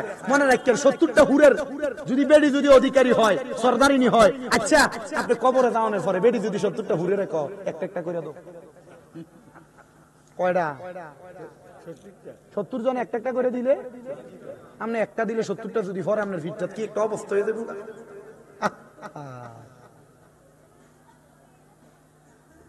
আমার মুসলমানের আপনাদেরকে আরেকটা কারগুজারি ওয়াকিয়া শোনাই। আল্লাহ তাআলার একজন বন্ধু, জিনার বাড়ি বলখে, ওনার নাম হযরত আহমদ খুজাইমা বলখি রাহমাতুল্লাহ আলাইহি। তিনি বলেন, আমার বয়স 17 থেকে 18তে রূপান্তরিত। আমি আহমদ খুজাইমা আল্লাহ তাআলার ইবাদতের মধ্যে মশগুল থাকি। কিন্তু হুজুর আওয়াজটা কানে লাগলে একটু কষ্ট হয় আমার ওয়াজ করতে। আল্লাহ তাআলার ওই বন্ধু ডাক দিয়ে কয়, আমার আল্লাহ তাআলা যে ইলম আমি অর্জন করেছি, আমল করেছি, রাস্তা দিয়ে হাঁটার সময় আমার কোনো মানুষ কোনোদিন ডিস্টার্ব করে নাই। আর আমি রাস্তা দিয়ে যখন হাঁটতাম আমার চক্ষু অবনত থাকতো, এটাই হাঁটার আদব। আমার চোখ চারদিকে যাইতো না। আমরা মাশাআল্লাহ রাস্তা দিয়ে যখন হাঁটি, কার বাড়ি কোনটা আমার হাঁটার নজরে বলে দিতে পারে। হযরত আহমদ খুজাইমা বলখি ডাক দিয়া কোন জগতের মানুষ, আমার বয়স যখন 18 থেকে 19, আমি রাস্তা দিয়ে হাঁইটা হাঁইটা চলে যাই। যাওয়ার সময় রে আমি আহমদ খুজাইমা হঠাৎ করে হযরতে ফাতেমা খানম নামক একজন মহিলা ডাক দিয়া কই, রে হযরতে আহমদ খুজাইমা বলখি, তোমার কাছে আমার একটা আবদার, তোমার আমার বড় পছন্দ। প্রস্তাবটা দেখে মহিলা, এ প্রস্তাব দেয়, এ আহমদ খুজাইমা তোমার আমার বড় পছন্দ, তুমি বলো না তুমি আমারে বিবাহ করবানি, তোমারে আমার বড় পছন্দ হয়েছে। বলে তুমি আমারে কোন কারণে পছন্দ করো? আহমদ খুজাইমা ওনার চোখ উঠায় না, মাথা নিচের দিকে দিয়া রাখছে। ডাক দিয়া আহমদ খুজাইমা তোমার ইবাদত আমার আকৃষ্ট করছে, তুমি যে আল্লাহ তাআলার বেশি ইবাদত করো, তোমার ইবাদত আমার কাছে বড় পছন্দ। আমার বড় শখ তোমার মতো একজন আলেম মানুষকে বিয়া করতাম, তোমার মতো একজন নিষ্ঠাবান সৎ মানুষকে বিয়া করতাম। এ আহমদ খুজাইমা তুমি বলো না আমার বিবাহ কইরা তুমি আমার জীবনটা ধন্য করবানি? হায়রে মুসলমান, বিবাহ করতেছে উদ্দেশ্যটা কি ভালো না খারাপ? বড় ভালো উদ্দেশ্য। আপনারা জানেন এখানে বসছেন, আমি জানি এই এলাকার মধ্যে বিভিন্ন দরবারের মুরিদান আছেন, বিশেষ করে অলিতলা দরবারের বায়াত, ওসে মাঝবান্ডার দরবারের বায়াত, শাহপুর দরবারের বায়াত, আবার বিভিন্ন পীর মাশায়েখদের দরবারের বায়াত আছেন। মনে রাখবেন না মুসলমানেরা, হক্কানি পীরের দরবারে যাওয়ার উদ্দেশ্য হেদায়েতের পথ গ্রহণ করার জন্য আসে। বলে আরে আসা যাওয়া কি যন্ত্রণা, আসা যাওয়া কি যন্ত্রণা, জানলে রে দয়াল আর আসতাম না, আগে জানলে রে দয়াল আর আসতাম না। দয়াল রে মাকা মাতাল ফল তার দেখতে ভালো, বাহির লাল তার ভিতর কালো, আমি দয়াল আগে জানতাম না। বুঝি অমৃত খায়া বাসে জ্বালা, অমৃত খায়া বাসে জ্বালা, মুর্শিদের প্রেমের জ্বালা, ভাল লাগে না লতিফির প্রেমের জ্বালা, মনে সঙ্গে না জানলে রে দয়াল আর আসতাম না রে। আসা যাওয়া কি যন্ত্রণা, আসা যাওয়া কি যন্ত্রণা, জানলে রে দয়াল আর আসতাম না ও দয়াল রে। মাতাল ফল তার দেখতে ভালো, বাহির লাল তার ভিতর কালো, আমি দয়াল আগে জানতাম না। বুঝি অমৃত খাইয়া বাসে জ্বালা, মুর্শিদের প্রেমের জ্বালা, ভাল লাগে না জানলে রে দয়াল আর আসতাম না ও দয়াল রে। ওই পারেতে প্রেমের বাজার পার হইয়া যায় শব্দ কান্দার, আমি দয়াল হইতে পারলাম না। ওরে বুঝি আমার কপাল মন্দ, বুঝি আমার কপাল মন্দ, বাইটার নৌকা পাকা দেন কাটে না, জানলে রে দয়াল আর আসতাম না। মহিলা ডাক দিয়া কয়ে আহম্মদ খুজাইমা, তোমার আমল আমার কাছে ভালো লাগে, তোমার নিষ্ঠাবান, তোমার সৎ সাহসিকতা আমার ভালো লাগে, তুমি বলো না আমারে বিয়া করবানি। আহম্মদ খুজাইমা মুখের উপরে না কইরা দিছে, না আমি তোমার বিয়া করতাম না, আমি তোমার বিয়া করলে আমার নিজের জীবনটা নষ্ট হইতে পারে। বলে কেন? বলে তুমি আমার নিষ্ঠাটা দেখছো, আমল দেখছো, তুমি আমার প্রতি একটা লালসার নজরে তাকে আমার বিয়া করতে চাইছো। মহিলা ডাক দিয়া কয় রে আহম্মদ, আমি মনে করছিলাম তুমি বড় সাহসী, তুমি বড় নিষ্ঠাবান, আজকে তোমার চিন্তা যারা দেখা দেখলাম না তোমার ভিতরে কাপুরুষতা ভরপুর। আহম্মদ খুজাইমা মনে মনে জিদ নিয়ে ডাক দিয়া কই মহিলা এটা কেমন কথা বললা? ঠিক আছে আমি রাজি হয়ে গেলাম, আমি তোমার বিবাহ করব। আহম্মদ খুজাইমা উনি 19 বছর বয়সে ওনার স্ত্রীটাকে এবার বিবাহ কইরা ঘরে নিয়ে গেছে। ওনার স্ত্রীটা বলেন আমি মাত্র 7 দিনের মাথায় আমার স্বামীর তালিম তরবিয়ত গ্রহণ কইরা আমি সুন্দর করে চলাফেরা করতে লাগলাম, আমি আর বাহিরে কোনো জায়গায় যাই না। কিন্তু আল্লাহ ওলি বাইজিদ বুস্তামির নাম তো আপনারা শুনেছেন। আল্লাহ ওলি হযরত বাইজিদ বুস্তামি ছিলেন আহম্মদ খুজাইমার বন্ধু। মারহাবা। হযরত আহম্মদ খুজাইমা বলেন আমি একদিন বাড়ির মধ্যে আসার সময় দেখলাম আল্লাহর ওলি বাইজিদ আমার বন্ধু মানুষ, উনি রাস্তায় দাঁড়ানো, আমার স্ত্রী রাস্তায় দাঁড়ায় দাঁড়ায় বাইজিদের সঙ্গে কথা বলতেছে। উনি যখন কথা বলেন আমি আমার স্ত্রীর প্রতি রাগান্বিত হইলাম। এই স্ত্রী তুমি কি জানো না আল্লাহর কোরআনের কথা, ওয়াকরনা ফি বুয়ুতিকুন্না ওয়ালা তাবাররুজনা তাবাররুজাল জাহিলিয়াতিল উলা। এই স্ত্রী তুমি কি জানো না মহিলাদেরকে জাহিলিয়া যুগের মহিলাদের মতো বের হতে না দিতে আল্লাহর ঘোষণা। তো তুমি যে বের হইয়া বাইজিদের সঙ্গে কথা বলো, পরপুরুষের সঙ্গে কথা বলো, এটা কি তুমি তোমার স্বামীর হক নষ্ট করো না? এবার স্ত্রীটা হযরত আহম্মদ খুজাইমার পায়ে ধরছে, স্বামী গো আমার যদি এটা ভুল হয় আপনি আমারে মাফ করবেন। আর এখনকার বেরিয়ে মাফ চাইব দূরের কথা, আমার অন্যায় ওখান না হোক, নিজে নিজে মোড়া হয়ে বইয়া থাকবো, প্রয়োজনে রাগ করিয়া 10 দিন বাপের বাড়িতে থাকবো, এই বেটার ভাত খাইতাম না বলে ছাইরা দিতে প্রস্তুত হইব। কারণ চিন্তা করে কোম্পানিতে চাকরি করলে 10-12 হাজার টাকা বেতন। মনে রাখো গো মা, স্বামীর বাচ্চা চাইরা দেখো, দুনিয়ার মা বাবু তোমার দাম দিবে না, দুনিয়ার বন্ধু বান্ধব তোমার দাম দিবে না। দুনিয়াতে মনে করো স্বামীর বাদ স্বামীর ঘরে থাকা অবস্থায় তোমার কত মানুষ কত মধুর মধুর কথা কয়। মনে রাখো গো মা, তোমার স্বামী হইল তোমার বড় ছায়া। ওই স্বামীর সঙ্গে রাগ কইরা বাবার বাড়িতে যাইও না। তোমার স্বামী যদি তোমার প্রতি একটু কষ্ট রাখে তাইলে তোমার জান্নাতে যাওয়া পর্যন্ত আটকে যাইব। আহম্মদ খুজাইমা বলেন আমার স্ত্রী আমার পায়ে দইরা ডাক দিয়ে কয় স্বামী গো, যেই দিন আপনার সাথে আমি 3 বাক্য ব্যবহার করছি কবুল বইলা, এরপর থেকে আমি আমার দেহ মন ইজ্জত সব আমি আপনার কদমে লুটিয়ে দিছি। আমি কোনো খারাপ উদ্দেশ্যে হযরতে ভাইদিদের সঙ্গে কথা বলি নাই। আমি মাঝে মাঝে ভাইদিদের সঙ্গে তরিকতের কিছু বিষয় নিয়ে কথা বলতাম, ভাইদিদের সঙ্গে কিছু মাসআলা জানার জন্য কথা বলতাম। আজকে না, শুধু এর আগেও কথা বলেছি। স্বামী আপনি বললে আর বলবো না, ভাইদিদ হযরতে আহমদ খুজাইমা বলে এই কথাটা আমি আমার স্ত্রীর মুখে শুই না। আমার স্ত্রীর প্রতি আমার ধৈর্য হয়েছে। এরপরে অনেকবার ভাইদিদের সঙ্গে কথা বলেছে। আমি আহমদ আমার স্ত্রীকে কোনোদিন কোনো কথা বলি না। হঠাৎ করে দেখলাম আমার স্ত্রী আর কোনোদিন ভাইদিদের সঙ্গে কথা বলে না। অনেক মাস হয়ে গেছে আমি আর দেখি না আমার স্ত্রী ভাইদিদের সঙ্গে কথা বলে না। আমি একদিন জিজ্ঞাসা করলাম, এ আমার স্ত্রী ফাতেমা খানম গো, তুমি যে ভাইদিদের সঙ্গে এখন আর তরিকতের কোনো বিষয় নিয়েও কথা বলো না, শরীয়তের কোনো মাসালা জানার জন্য কথা বলো না। আমার স্ত্রী আমার জবাব দেয়, ও স্বামী গো, হযরতে ভাইদিদ একদিন আমারে বলছে, কথা বলতে বলতে আমার হাতের মধ্যে মেহেদি পরা ছিল। মহিলারা মেহেদি পরলে কিন্তু এটা ভালো লাগে, আপনার স্ত্রীকে পরাইবেন, মাঝে মাঝে কিনা দিবেন। কিন্তু বেটা যে কিপটা মানুষ, আনরোমান্টিক মানুষ, বেটা ঈদ যায় সান যায়, বেডির একটা মুসলিম মেহেদি কিনা দেয় না। কথা কন না? হ্যাঁ, আনরোমান্টিক বেটা নিজে বন্ধু বান্ধব দেখা কি রে, বেডির মন চায় না একটা সাফ আর রুটি খাইতো, আপনি আনবেন নিজে খাইয়া আসার সময় স্ত্রীর জন্য আনবেন। কারণ স্ত্রী লালন পালন করার হাদিস রাসূলের কথা, তুমি যা খাইবা তা খাওয়াইবা, যা পরবা তা পরাইবা। মানে যেমন খাইবা তেমন খাওয়াইবা, যেমন পরবা তেমন পরাইবা। তো তুমি সুন্দর সুন্দর পাঞ্জাবি আর মাশাআল্লাহ পোশাক পরে ঘুরবা, আর বেডির ভেত্তিনির মতো পুরান জামা কাপড় পরাইবা? কথা কয় না, আছে না নাই?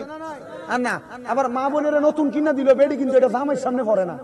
হেবড়ি দামাতে যাইতে বলে মাশাআল্লাহ নতুন জামা কাপড় পিনবে, আর জামাই সারাদিন কাম করে বাইতেলে বেডির গায়ে মাছের গন্ধ। কথা কি হাসানা মিশে? রান্দে যে থালির গন্ধ, আগুনের গন্ধ, সব বেডির গায়ে। এ মহিলারা, বাইরের বেড়ার লেগে যে মহিলা সাজে এই মহিলার জন্য জাহান্নাম, নিজের জামাইয়ের লেগে যে বেডি হাজে এ বেডির লেগে জান্নাত। বেডি হাজে বাইরের মানুষের জাহান্নামের লেগে। কে বো এই 3 বছর আনতাছে, এরপর আর দাবাত দেয়নি। বেডিতে খুব আনতা বেটারে দেন কালেকশনের লেগে গেল, দরকার নাই। কি তৈব বেড়াই তো আজকে কইতেন পারবেন আপনারা, অঞ্চল নিয়ে গিয়ে দেখছিস রে কইতেন না? বাইরে বাড়ি দাও 5টা মুখোশ লাগে, এরপরে বাইরিবা ঘরে হাসবা, আলতা শুনু, লিপস্টিক, ফেস পাউডার যত দামি লাগে এটা আমি আইন দেবো। কথা কই না, মানে আপনি তো আইন দেন না। পেটি লুগে লুগে কিনে লুগে লুগে ফিরবে, আর আপনারা দেখায় না, কারণ ওই দেওয়ারে কিনা দেয় আপনার তারা আপনারা কি বেটা যে বেটা কিনে দিচ্ছে বেটা দেখাইবো মাথা না, ঠিক কিনা? এটা ঠিক আছে না, তো নিজে কিনা দেয় না কিপটা। আল্লাহ বুঝার তৌফিক দান করুন। জোরে কোনা আমি এখনো আসতে পাই, আমি না জোরে কয় না আমি। যে কথা বলতেছিলাম, আহমদ খুজাইমা ডাক দিয়া কই, স্ত্রী এখন দিয়ার ভাইজিদের লগে কথা কও না, কারণটা কি? উনি ডাক দিয়া কই, হুজুর আমি হাতের মধ্যে একদিন মেহেদি দিয়েছিলাম, দেওয়ার পরে আমি ভাইজিদের সঙ্গে কথা বলতেছি, কথার মাঝখানে হঠাৎ ভাইজিদ আমারে বলছে, এগো ফাতেমা খানম, তোমার হাতের মেহেদিটা বড় সুন্দর। আমি ওই দিনে ভাইজিদকে বলছি, ভাইজিদ এতদিন পর্যন্ত তুমি আমার সাথে তরিকতের বিষয় নিয়ে কথা বলেছ, এতদিন পর্যন্ত শরীয়তের মাসালা সমাধানের বিষয়ে কথা হয়েছে, যেহেতু তোমার নজরটা আমার হাতের প্রতি, আমার মেহেদির প্রতি পড়ে গেছে, এখন থেকে তোমার সাথে কথা বলা আমি মহিলার জন্য হারাম, তোমার সাথে কথা বলতে পারবো না। এ দুনিয়ার মুসলমান ইমানদাররা স্ত্রীদেরকে যে বইলা দিব, আমি স্বামীর আদেশ ছাড়া কোন পর পুরুষের সঙ্গে কথা বলতে পারবা না, কোন পর পুরুষের সঙ্গে চলতে পারবা না, হাসতে পারবা না। বলে হুজুর বাজারেও তো যাওয়া লাগে, আমরা বেড়া মানুষ, বিদেশ থাকে, আপনার বউটাও সংসারটা চালানো লাগে। হ্যাঁ, প্রয়োজন অনুসারে মহিলারা বাহিরে যাবে, বাজার করবে, অসুবিধা নাই, তবে প্রয়োজন অনুসারে আপনি বাজারে যাই, মাশাআল্লাহ বেরি বাজারে গেলে সবাই বেরিয়ে সিনে বাঁধিয়ে দিয়ে, আমরা বাজারে গেলে জি গাও না গেলে ভাবে এদিক দেন শেয়ারটারে ঝাইরা মুছে দিচ্ছে দেয়, আর আপনি গেলে দেখবেন শেয়ারে বালু ঘরে থাকলো বেটা মশা দিত না। কথা কেন তো ওই মুরব্বী বেটা কয় ঠিক আছে তো, কথা তো সত্য, কি তো ঠিক না রে? ঠিক আছে নাই? সাবধান গো মা বোনেরা, এই জন্য তো আশেক সুরে সুরে লেখে, আরে সাবধানে তাকিও নারী পর্দার আড়ালে, কন্যা সাবধানে তাকিও নারী। ওরে হাদিসে হারামে লিখে অন্য দেখিলে, আইরে হাদিসে হারামে লিখে অন্য দেখিলে, সাবধানে তাকিও নারী পর্দার আড়ালে। আইরে আজকালকার নারী গণে, আরে স্বামীদেরকে ঘরে রেখে, আইরে সিনেমাতে যাই গো তারা, সিনেমাতে যাই গো তারা দায়ুসের বেশে, সাবধানে তাকিও নারী পর্দার আড়ালে, কন্যা সাবধানে তাকিও নারী পর্দার আড়ালে, হাদিসে হারামে লিখে অন্য দেখিলে। মারহাবা কন্যা। তাহলে মহিলারা কি ঘরের বাইরে বাইরে থাকবো না পর্দায় থাকবো? আরো জোরে কয় না, বাইরে বাইরে থাকবো না পর্দায় থাকবো। আমার মুসলমান ইমানদার আরেকটা ছোট্ট কথা আপনারা শোনাই, আপনারা কষ্ট হইতো না, দাও আপনারা শুনলেন, কারণ প্রধান বক্তা আইলে আপনার কাছে বেশি ইয়া না, না না আমরা কমিটির কি না নাম, না না উনি আরে মাহফিল কমিটি। আরেকটা কথা শোনাই, গৌসে পাক বড় পীর আব্দুল কাদের, এবারে দেখি তো না হাজত থাকলে যান, ফসল পাইখানার কাম থাকলে যাই গেল, হুদো উদি উঠতে আমার আমার এবারে তো এবার এখন থেকে আমার বিরোধী থাকবে বেটা, আর স্বামী মিলাদার ওয়াজ শুনবেন নি? ওয়া না যাইলে যান, অসুবিধা নেই। আপনারা আসেন নি ইনশাল্লাহ? মোটামুটি অলিতলা দরবারের মাহফিল বা হুজুরে জয়নে যাইবো, এনে একটা জিনিস দিয়ে যে দরবারের মোটামুটি মুড়িদানরা টুপি টাপি ফইরা এর আগে আগে হাজির, এটা আমার কাছে ভালো লাগে। আমরা যে আইসেন এটাই শুক্রিয়া, আল্লাহ কবুল করতো না। আপনার আমিন কইলে তো জোরে একটা আমিনের আওয়াজ হইতো, আমরা তো আরো জোরে কোন আমিন, অলিতলা মুড়ি দিয়ে আছে না, আরো জোরে কোন আমিন, আল্লাহ কবুল করার জোরে কোন আমিন। তো গৌসে পাকের একটা ছোট্ট ঘটনা বলা তো কষ্ট হইব, কথা কয় না কষ্ট হবে। তো গৌসে পাক আব্দুল কাদের জিলানীর দরবারে সুরজায় ওলি হয়েছিল, এটাতে শুনছিলেন আপনারা? সুরজায় যে খেতার লগে ফেতে ওলি হইয়া কুতুব বানায় পাঠাইছি। এরপরে আরেকটা সুর আইছিল গৌসে পাকের দরবারে, এ সুর সন্ধ্যাবেলা ঢুকছে গৌসে পাকের দরবারে চুরি করবার লাগা, কিন্তু এই দিন সুরের বেটা সুযোগ করতে পারে না। গৌসে পাকের দরবার থেকে রাত্রবেলা বের হইয়া যাবো, দাঁড়ায় গেছে, দাঁড়ায় বের হয়ে যাবেন, এমন টাইমে গৌসে পাক আব্দুল কাদের জিলানী কয়, এ বাবা কেন আসছিলা, এখন আবার চলে যাচ্ছ, সাক্ষাৎ তো করলা না? ডাক দিয়ে কয়, হুজুর আইছিলাম মুড়ি দইবার লাগিয়া। আসলে কি মুড়ি দইতে এসে কি লেগে ছিল? হ্যাঁ তো বাবা চলে যাও কেন? বলে আসছি হুজুর বায়াত হইবার লাগা। কত বায়াত কেন হও না? কয় হুজুর আজকে দেখে গেলাম, আইসা পরে বায়াত হবো। কয় বাবা হায়াতের গ্যারান্টি নাই, বায়াত হইয়া যাও। আপনারা যারা বায়াত হন নাই, হক্কানি রাব্বানি পীর মাশায়েখের হাতে হাত দেন নাই, আপনাদের কাছে আবদার, হায়াত কিন্তু বেশি লম্বা না, কমই আছে। আল্লাহর হস্তে বায়াত গ্রহণ করে ফেলে, যে কোনো পীরের হাতে ধরবেন, তবে পীরটা হক্কানি হওয়া লাগবো। আল্লাহর নবীজি শিখিয়ে যায়, হক্কানি পীর চিনার উপায় হইল ইজারু উজুকির আল্লাহ ওয়াজ্জাল্লাহ, চেহারা দিকে চাইলে আল্লাহর কথা মনে হইব। এমন একটা পীরের হাতে হাত রেখে বায়াতের আসন গ্রহণ করেন। বলে হুজুর আল্লাহর এত দেখি নাই, তাহলে আল্লাহর কথা কেমনে মনে হইব?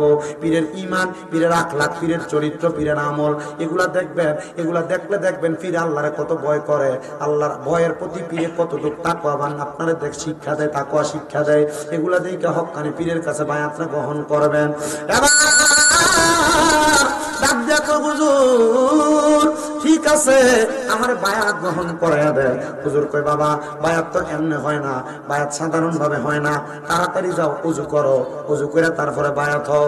সোরা বেড়ায় কয় এখন যদি বায়াত না হই, বায়াত না হইলে বেটা বুঝবো মতলব শরীরে আসিল, ফিটটা দৌড়াইবো।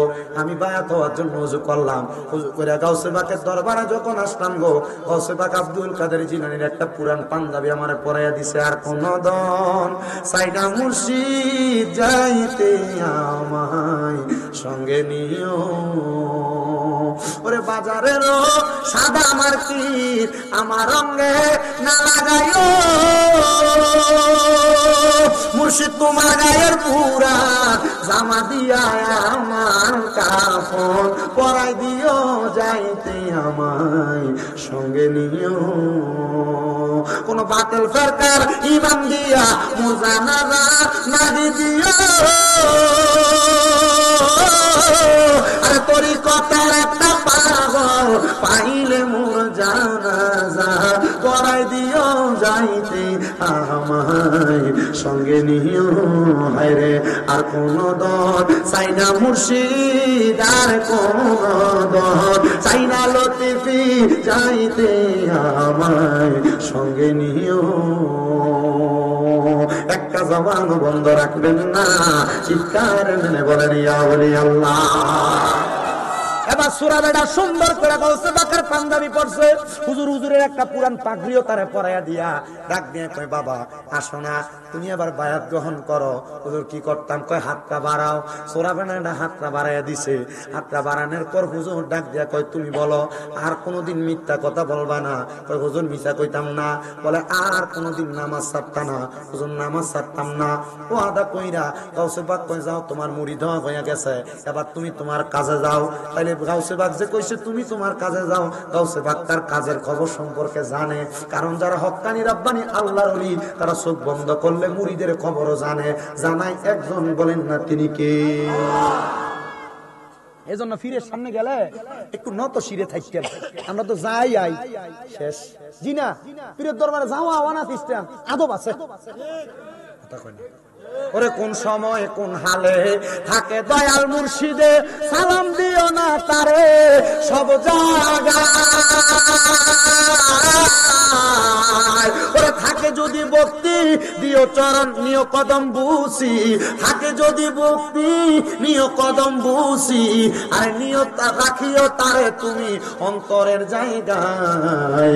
একটা জবান বন্ধ নাই। বাবা বলেন পীর মুর্শিদদের সাথে সম্মান তরবিয়ত এমন সম্পর্ক ভালোভাবে লাগানোর দরকার আছে না নাই? এ মুসলমান ইমানদারেরা গৌসে পাক তার খবরটা যায় না কয় যাও তোমার কাজে যাও। এ বাইর হইয়া কয় আরে রাত্র তো আর বেশি নাই আজকে যদি চুরি না করি তাহলে চলমু কেমনে খামু কেমনে। এই কথা চিন্তা কইরা ওই বাগদাদ নগরের একজন বাদশার বাড়িতে আবার ঢুকতেছে আবার চুরি করবার লাগা। আর বাড়িতে বাদশার বাড়িতে ঢুকতেছে চুরি করবার জন্য। বাদশার বাড়িতে ঢুইকাম সুন্দর পাঞ্জাবি লাগা। দারোয়ান হঠাৎ করে জিগায় এ বেড়া কই যাও? বলে চুরি করবার লাগা। দারোয়ান তো এত লম্বা পাঞ্জাবি মাথায় ফাঁদরি লাগে বেড়া চুরি করতে যায়। মনে হয় বাদশার কোনো বন্ধু হবে বাদশার কোনো সহচর হবে আমার সাথে রসিকতা করে। দারোয়ান আর বাধাও দেয় না। চুরি করতে প্রবেশ করছেন। এ বাবা কাদিরিয়া তরিকা চিশতিয়া তরিকা নকশবন্দিয়া মুজাদ্দিদিয়া যে কোনো তরিকার আপনি যদি বায়াত গ্রহণ করেন মনে রাখবেন গৌসে পাক আব্দুল কাদের জিলানী যে তরিকাটা এই তরিকাটা হলো সর্বশ্রেষ্ঠ তরিকা। এরপরের তরিকাও একটু বাদ না সবগুলা ভালো সবগুলাই শ্রেষ্ঠ কিন্তু গৌসে পাকের তরিকাটা হলো একটা ভালো তরিকা। কেন জানেননি? এজন্য আশেকটা সুরে সুরে লাগতেছে ওরে তোমার কাঁধে নবীজির কদম সব ওলিদের কাঁধে তুমি গাউসের কদম বলেন তোমার কাঁধে নবীজির কদম আমার সব ওলিদের কাঁধে তুমি গাউসের কদম। দয়ার নজর করো আমায় ও গো গাউসে সামদানি। দয়ার নজর করো আমায় ও গো গাউসে সামদানি। বাগদাদে জন্ম কুতুবে রাব্বানি বলেন ওলিদের ওলি যিনি গাউসুল আজম জিলানী। ওলিদের ওলি যিনি জিলানী বাগদাদে জন্ম কুতুবে রাব্বানি। হায়রে বাগদাদে জন্ম কুতুবে রাব্বানি। হায়রে বংশ তোমার হাসান হুসাইনি তুমি গোলাম ফাতেমার নয়নের মনে। কন্যা বংশ তোমার হাসান হুসাইন আইরে তুমি গোলাম ফাতেমার নয়নের মনে। আইরে মুর্দা কর জিন্দা করো ও গো গাউসে সামদানি। মুর্দা কর জিন্দা করো ও গো গাউসে সামদানি। বাগদাদে জন্ম কুতুবে নি বলেন বাগদাদে বলেন অলিদের অলি যিনি গাউসুল আজম জিলানী। অলিদের অলি যিনি গাউসুল আজম জিলানী বাগদাদে জন্ম কুতুবে রাব্বানি। কন্যা বাগদাদে জন্ম কুতুবে। এ দুনিয়ার মুসলমান বাদশার বাড়িতে যাইয়া পুরা বাদশার বাড়ি চুরি কইরা সব মাল হীরা মণি মুক্তা জহরত গুলা গাঁটি বানছে। বান্দার সাথে সাথে ওই লোকটা শুনতে পাইল ফজরের আযানের আওয়াজ তার কানে আসছে। একটা গড়ে ঢুইকাম ওই মালগুলা রাইখা দিছে। চিন্তা করতেছে বাদশা মানুষ যারা পয়সাওয়ালা হয় দেখবেন এরা কিন্তু একটু দিনের বেশি করে ঘুমায়। এটা অভ্যাস, এটা কি? কিন্তু এই অভ্যাস যে তার ক্ষতির কারণ হে জানে না। অভ্যাস যে তার ক্ষতির কারণ জানে না। বেশি দিন করে ঘুমানো এটা আসলে ভালো লক্ষণ না। এমন করছে বাদশা মানুষ বেশি করে ঘুমাইবো, উঠতে আমি নামাজটা পড়লাম সোর, কিন্তু স্বভাবটা ভালো। এনা আমাদের আইসে মালগুলা রাইখা এর মন কেমনে পরিবর্তন হয়ে গেছে নিজেও বুঝে না। গৌসে পাক আব্দুল কাদের জিলানী ওই মুরিদ এবার যখন নামাজ পড়ে মাল সামান সাইডে, বাদশার ঘুম ভাঙ্গে গেছে। বাদশার চোখ খুইলা দেখে পুরা বাড়ির স্বর্ণ গয়নার যে বড় বড় বাক্সগুলা সবগুলা খোলা, সন্দুকগুলা খোলা। বাদশা উইটা পুরা রাজপ্রাসাদ গুইরা দেখে আসলেই তো আমার কোনো সন্দুকের মধ্যে কোনো স্বর্ণ গয়না নাই। আমি এটা দেখা আমি হঠাৎ করে ইবাদতখানাতে ঢুইকা দেখলাম একজন চোর মানুষ না, কিন্তু শরীরের মধ্যে পাঞ্জাবি, মাথায় ফাগরি, চুরি করা বস্তার ভিতরে সব মাল সামানগুলা আছে, স্বর্ণ গয়না মণিমুক্তা জহরত সব আছে, কিন্তু একটা ফাগরিওয়ালা পাঞ্জাবিওয়ালা এগুলা সাইডে রাইখা নামাজ পড়তাছে। ওই বাদশা মনে করছে এটা সুন্নাহ, এটা মনে হয় সুরের থেকে মালদি বাঁচাইয়া মালদি এখানে রাইখা নামাজ পড়ে। বাদশা কই দেখ শুনি কেমন একটা বালা মানুষের কাছে সুদ ধরা খাইছে, সোরে মালগুলা ওনার কাছে দিয়া এখন উনি এই মালগুলা রাইখা ইবাদত করতেছে। আল্লাহ, এমন একজন বালা মানুষের সামনে আমার আনছো, আলহামদুলিল্লাহ। ওই বাদশা যখন তাকে দেখলেন ওই ব্যক্তি নামাজ শেষ করছে, নামাজে সালামটা ফিরানোর পর ডাক দিয়ে কই হুজুর আপনি আমার মাল সামান গুলা স্বর্ণ মণি মুক্তা জহরত গুলা চোরের হাত থেকে বাঁচাইছেন। হুজুর গো, আমি আপনার কাছে শুকরিয়া আদায় করি, আপনি আমার আপনার কাছে রাখেন। হুজুর আপনি আমার লেগে একটু দোয়া করেন। হুজুর কয় না রে, আমি আপনার কাছে আসছি, আমি নামাজ পড়ছি, এখন আর মিথ্যা কথা কইতাম না। আমি আপনার কাছে বলি আমি ওয়াদাবদ্ধ, আমি মিথ্যা কথা কোনোদিন কইতাম না। না না, চোরের কাছ থেকে মাল বাঁচাই না, আমি নিজেই চুরি করছি। বাদশা কয় মাগো, এটা কত বড় আল্লাহর ওলি! একটা সুরের বাঁচানোর লাগে তার সুরের দায়ভার নিজের মাথায় নেয়। বাদশা হাতগুলো মতো করে ডাক দিয়ে কই হুজুর আপনার মতো ওলি আমি আমার জীবনে দেখি নাই। আসলে ওলি কথা কয় না, আসলে ওলি কি? বাদশা ডাক দিয়ে কই হুজুর আপনার মতো ওলি আমার জীবনে দেখি নাই।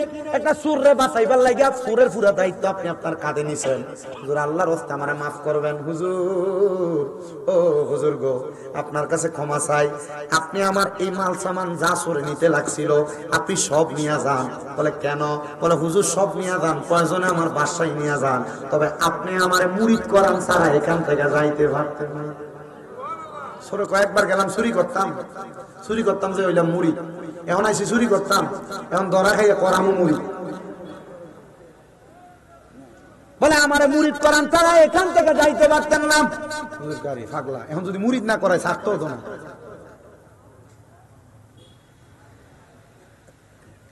ডাক দিয়া বলতেছে মুরিদ হইব, ওযু আসেনি। বলে হুজুর ওযু নাই। বলে যা ওযু করে আসো। তো মুরিদ কেমনে করায় সে তো সিস্টেম জানে। ওই যে মুরিদ হয়ে আছে একটু আগে, কয় হুজুর ওযু করে আসছে। বলে হাত বাড়াও, ডান হাত বাড়ায় দিছে। কয় তাহলে তুমি বলো কোনদিন নামাজ ছাড়তা না? কই হুজুর ছাড়তাম না। তুমি কোনদিন তুমি আর মিথ্যা কথা কইতা না? হুজুর কইতাম না। কইতাম মুরিদ হয়ে গেছো গা। ও হুজুর এখন আমি বুঝছি আপনি কেন এত বড় আল্লাহর ওলি। আপনি নামাজেও ভালোবাসেন, মিথ্যা কথারও আপনি পছন্দ করেন না। হুজুর আমি জানি এই মিথ্যা কথা হইল সকল পাপ কাজের মূল। হুজুর এর লাগে আপনি মিথ্যা কথা কইতে পছন্দ করেন না, এই ব্যাপারে আমার ওয়াদাবদ্ধ করাইছেন। মুরিদ হওয়া মানে একজন পীরের কাছে বায়াত হওয়া মানে এমন না। ওয়াদাবদ্ধ হওয়া, প্রতিশ্রুতিবদ্ধ হওয়া। মুরিদ হওয়া মানে একবারে পীরের কাছে আসা যাওয়া, শুধু এইটা না। পীরে যা যা আদেশ করবে ওই আদেশ মাইনা চলা, যা যা নিষেধ করবে তা বর্জন করা। যদি না মানেন তাহলে আপনি মুরিদ না, আপনি মুরিদ না, আপনি মুরিদ না। কারণ আপনি যখন পীরের সাথে ওয়াদা করছেন, পীরে আপনারা কইছে এইটা কইরো, এইটা কইরো না, আপনারা সাজরা দিয়ে দিছে, এই ওয়াক্ত নামাজের পরে এই আমলটা করে আপনি করেন না। কিতে কথা কয় না। ডাক দিয়ে আমি তারা মুরিদ করে আমি চলে যাবো। এমন টাইমে কয় হুজুর এই গাড়ির মধ্যে যত মাল আছে সব আপনি নিয়ে যান। বলে কেন রে? তোমার কি মালগুলা লাগবে না? বলে হুজুর সোর যদি নিত সবই তো নিয়ে যাইতো, আপনি নিয়ে যান, বরকতের জন্য নিয়ে যান, সব আমি আপনারে দিয়া দিলাম। সবগুলা নেওয়ার পরে উনি ডাক দিয়া কয়, আমি আবার কেমন ভাবে জানি পথ ভুল কইরা আমার মাথা নাকি খারাপ হয়ে গেছে, আমি মালগুলা নিয়ে আবার গাউসে পাকের দরবারে গেছি। হুজুরে ডাক দিয়া কলাম, হুজুর আপনার কাছে আসার পরে আমার কামগুলা জানি কেমন কেমন হইতাছে। হুজুর বায়াত গ্রহণ করার পর আমার মনে আবার চুরি করা চিন্তা এলো। চুরি করতে গেলাম, চুরি করে চলে আসবো, আমার মারবো ধরা খাওয়ার পর। এরা আমার নাম আইরা আমার কাছে মুড়ি ধইছে। হুজুর আমার মুড়ি দেওয়ার পর ছাইরা দিব, আমার মনি মুক্তা জহর সব দিয়ে দিছে। কি করতাম? যারে পাগলা, এখন থেকে তোরে আমি দায়িত্ব প্রদান করলাম, এখন থেকে তুমি তোমার দায়িত্ব পালন করবা। কারণ গাউসে পাকের হাতে যারা পাবন্দি হয়ে যায়, ওই ব্যক্তি নিজে একটা অলি হয়ে যায়। গাউসে পাকের খেদমতে যারা পাবন্দি হয়ে যায়, তারা নিজেও একজন অলি হয়ে যায়। এটা তোমার চুরি না, এটা তোমার অর্জিত সম্পদ। তুমি যে তারা মুরিদ করাইছো, এটা তোমার জন্য হাদিয়া। হুজুরের মা যদি আমি আমার বাড়িতে নিয়ে যাই, আমার বউ আমারে কইব, আজ্ঞা বুঝি ফান্ডা বিয়ার ফাঁকরি লাগে আমি চুরি করছি, ও আমারে মিথ্যা তহমত দিব। ওদের আপনি আমার স্ত্রীরে বুঝায় কইবেন নি? বলে তোমার স্ত্রীরে আমি বুঝায় বলবো এমন কথা না বইলা, নিজের স্ত্রীর কাছে তুমি বোঝায় বলবা। মনে রাখ করে বাবা, নিজের বউয়ের কাছে আর মায়ের কাছে দুই জিনিস চলে না, ফিরালি আর মোল্লা গিরি চলে না। কথা কয় না কা? এই দুই জিনিস দুইজনের কাছে চলে না, বউয়ের কাছে মায়ের কাছে দুই জিনিস ফিরালি আর হুজুরগিরি চলে না। এবার ডাক দিয়ে কই, হুজুর এখন দেয় যদি বলি আজীবন চুরি করছি, বউ আমার মানবে না। বলে কি করবা? বলে হুজুর যেহেতু আমি আল্লাহর ভয় করছি, এই মাল সামান সম্পদ আমার দরকার নাই। হুজুর আপনার দরবারে আমার রাইখা দেন, আর সম্পদ গুলা আপনি সদকা হিসেবে দান করে দেন। মুসলমান ওই ব্যক্তি মারা গেছে, মারা যাওয়ার পর গাউসে পাকের এক মুরিদের স্বপ্ন দেখছে। আমি স্বপ্ন দেখছি কি জানুনি, আমার আল্লাহ তাআলা তার মরার সময় তার কষ্ট দিছে না। বলে হুজুর চুরি না করছে, চুরি করে না কবিরা গুনাহ। চুরি করা কি গুনাহ? জোরে কোনা কি গুনাহ?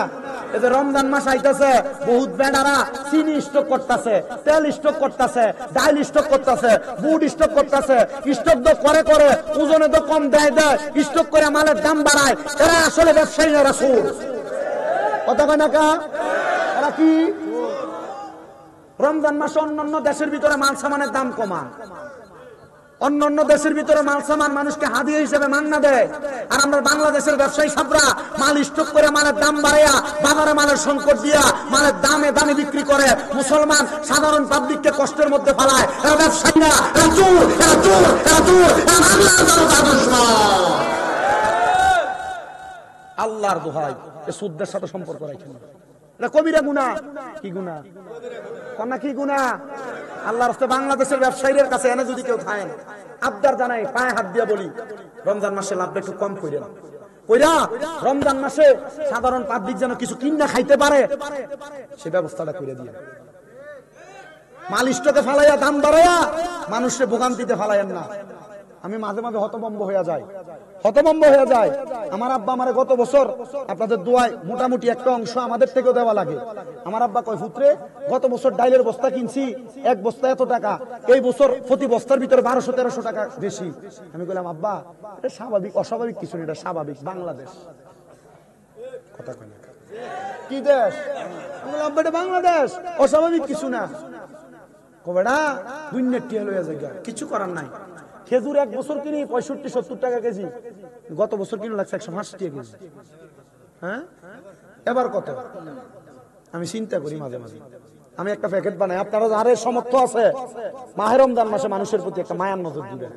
আমি একটা প্যাকেট বানাই, 1 কেজি বুট, 1 কেজি ডাইল, 1 কেজি মুড়ি, 1 কেজি চিনি, 1 কেজি খেজুর, 5 কেজি একটা প্যাকেট বানাই চেষ্টা করি 2-1 রোজাদার ব্যক্তিকে হাদিয়া প্রদান করতে। কি আপনার মন চায় না? আপনি কিপটা বখিল, মনে রাখেন বখিল ব্যক্তি আল্লাহর শত্রু, আর সাখিউ হাবিবুল্লাহ, দানকারী ব্যক্তি আল্লাহর বন্ধু। করবেননি, করবেননি, করবেননি। সামর্থ্যবান হইলে একজন ব্যক্তি, একজন গরিব হইলো রোজার কিছু সামান দিয়েন, দিয়েন না আব্বা, দিয়েন, দেখবেন আল্লাহ আপনার প্রতি দয়া করব। কারণ রাসূলের হাদিস কিন্তু লা ইয়ারহামুল্লাহু মান লা ইয়ারহামুন নাস, যেই ব্যক্তি মানুষের প্রতি দয়া করে না, আল্লাহ তার প্রতি রহম করে না। আপনার কাছে টাকা আছে, পয়সা আছে, আপনি মানুষের প্রতি দয়া করেন না, আল্লাহ আপনার দয়া করব, এটা কেমনে আশা করলেন? মনে রাখেন আল্লাহর মায়ের দুনিয়ার বাইরে কবরে গেলে বুঝবেন। আল্লাহ বুঝার তৌফিক দান করুক না, আমিন। ওই ব্যক্তি কয়, এ বেটা তুমি যে মারা গেলা, তুমি তো চুরি করছো, মরার পরে তোমার শাস্তি কবে? মরার পরে, মরার আগের থেকে তো শান্তি দেওয়া শুরু। বলে কেন? নবীর হাদিস মনে নাই? নবীজি কইছে ইমানদার বান্দার রুহু কবজ করার সময় ইমানদার কষ্ট হয়তো না। নবী কেন?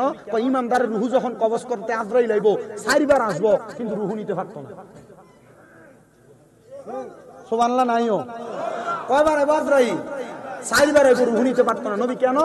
4 বার জন আইবো, প্রথমবার আজরাইল আইয়া বুকে হাত দিব, বুকের থেকে আওয়াজ আইবো, এ বান্দার বুকের ভিতরে আল্লাহ নবীর ভালোবাসা আছে। এরপরে বান্দার মুখে হাত দিব, কবে বান্দার সেজদা দিছে, বান্দার কপালের ভিতরে সেজদা নূর আছে, কবজ করা যাবে না। বান্দার ডাইন দিকে হাত দিব, বান্দার ডাইন দিক থেকে কইবো বান্দা মা বাবার খেদমত করছে, বান্দার রুহু নেওয়া যাইতো না। এবার বান্দার বাম দিকে হাত দিব, বান্দা দান সৎকা করছে, এর লাগা বান্দার রুহু নেওয়া যাইতো না। তখন বান্দার মুখের বাতাস কালিমার সাথে রুহুটা লয়ে দেবো। ছোট বাচ্চা ঘুমানোর সময় তার মা হাত বুলে দিলে যেমন ঘুমিয়ে হাঁপছে, এ বাচ্চা এমন ঘুমিয়ে যাবো, ইমানদার টের পাইতো না মরার কষ্ট। আমি মরার সময় আল্লাহ তাআলা আমার কষ্ট দিছে না, আমার দান সৎকা আমার শরীরের অঙ্গে অঙ্গে ব্যথা না দেওয়ার জন্য আজরাইলকে বলছে। আজরাইল ব্যথা দিছে না, ইমানের সাথে রুহু নিছে। ও আব্বা, দান সৎকা করলে ইমানের সাথে রুহু নেয়। প্রধান বক্তা না হওয়ার আগে 1 লাখ টাকা মসজিদের লেগে দিয়া লাইবা, বলে হুজুর আল্লাহ আমার ধন সম্পদ দিছে, হুজুর আমি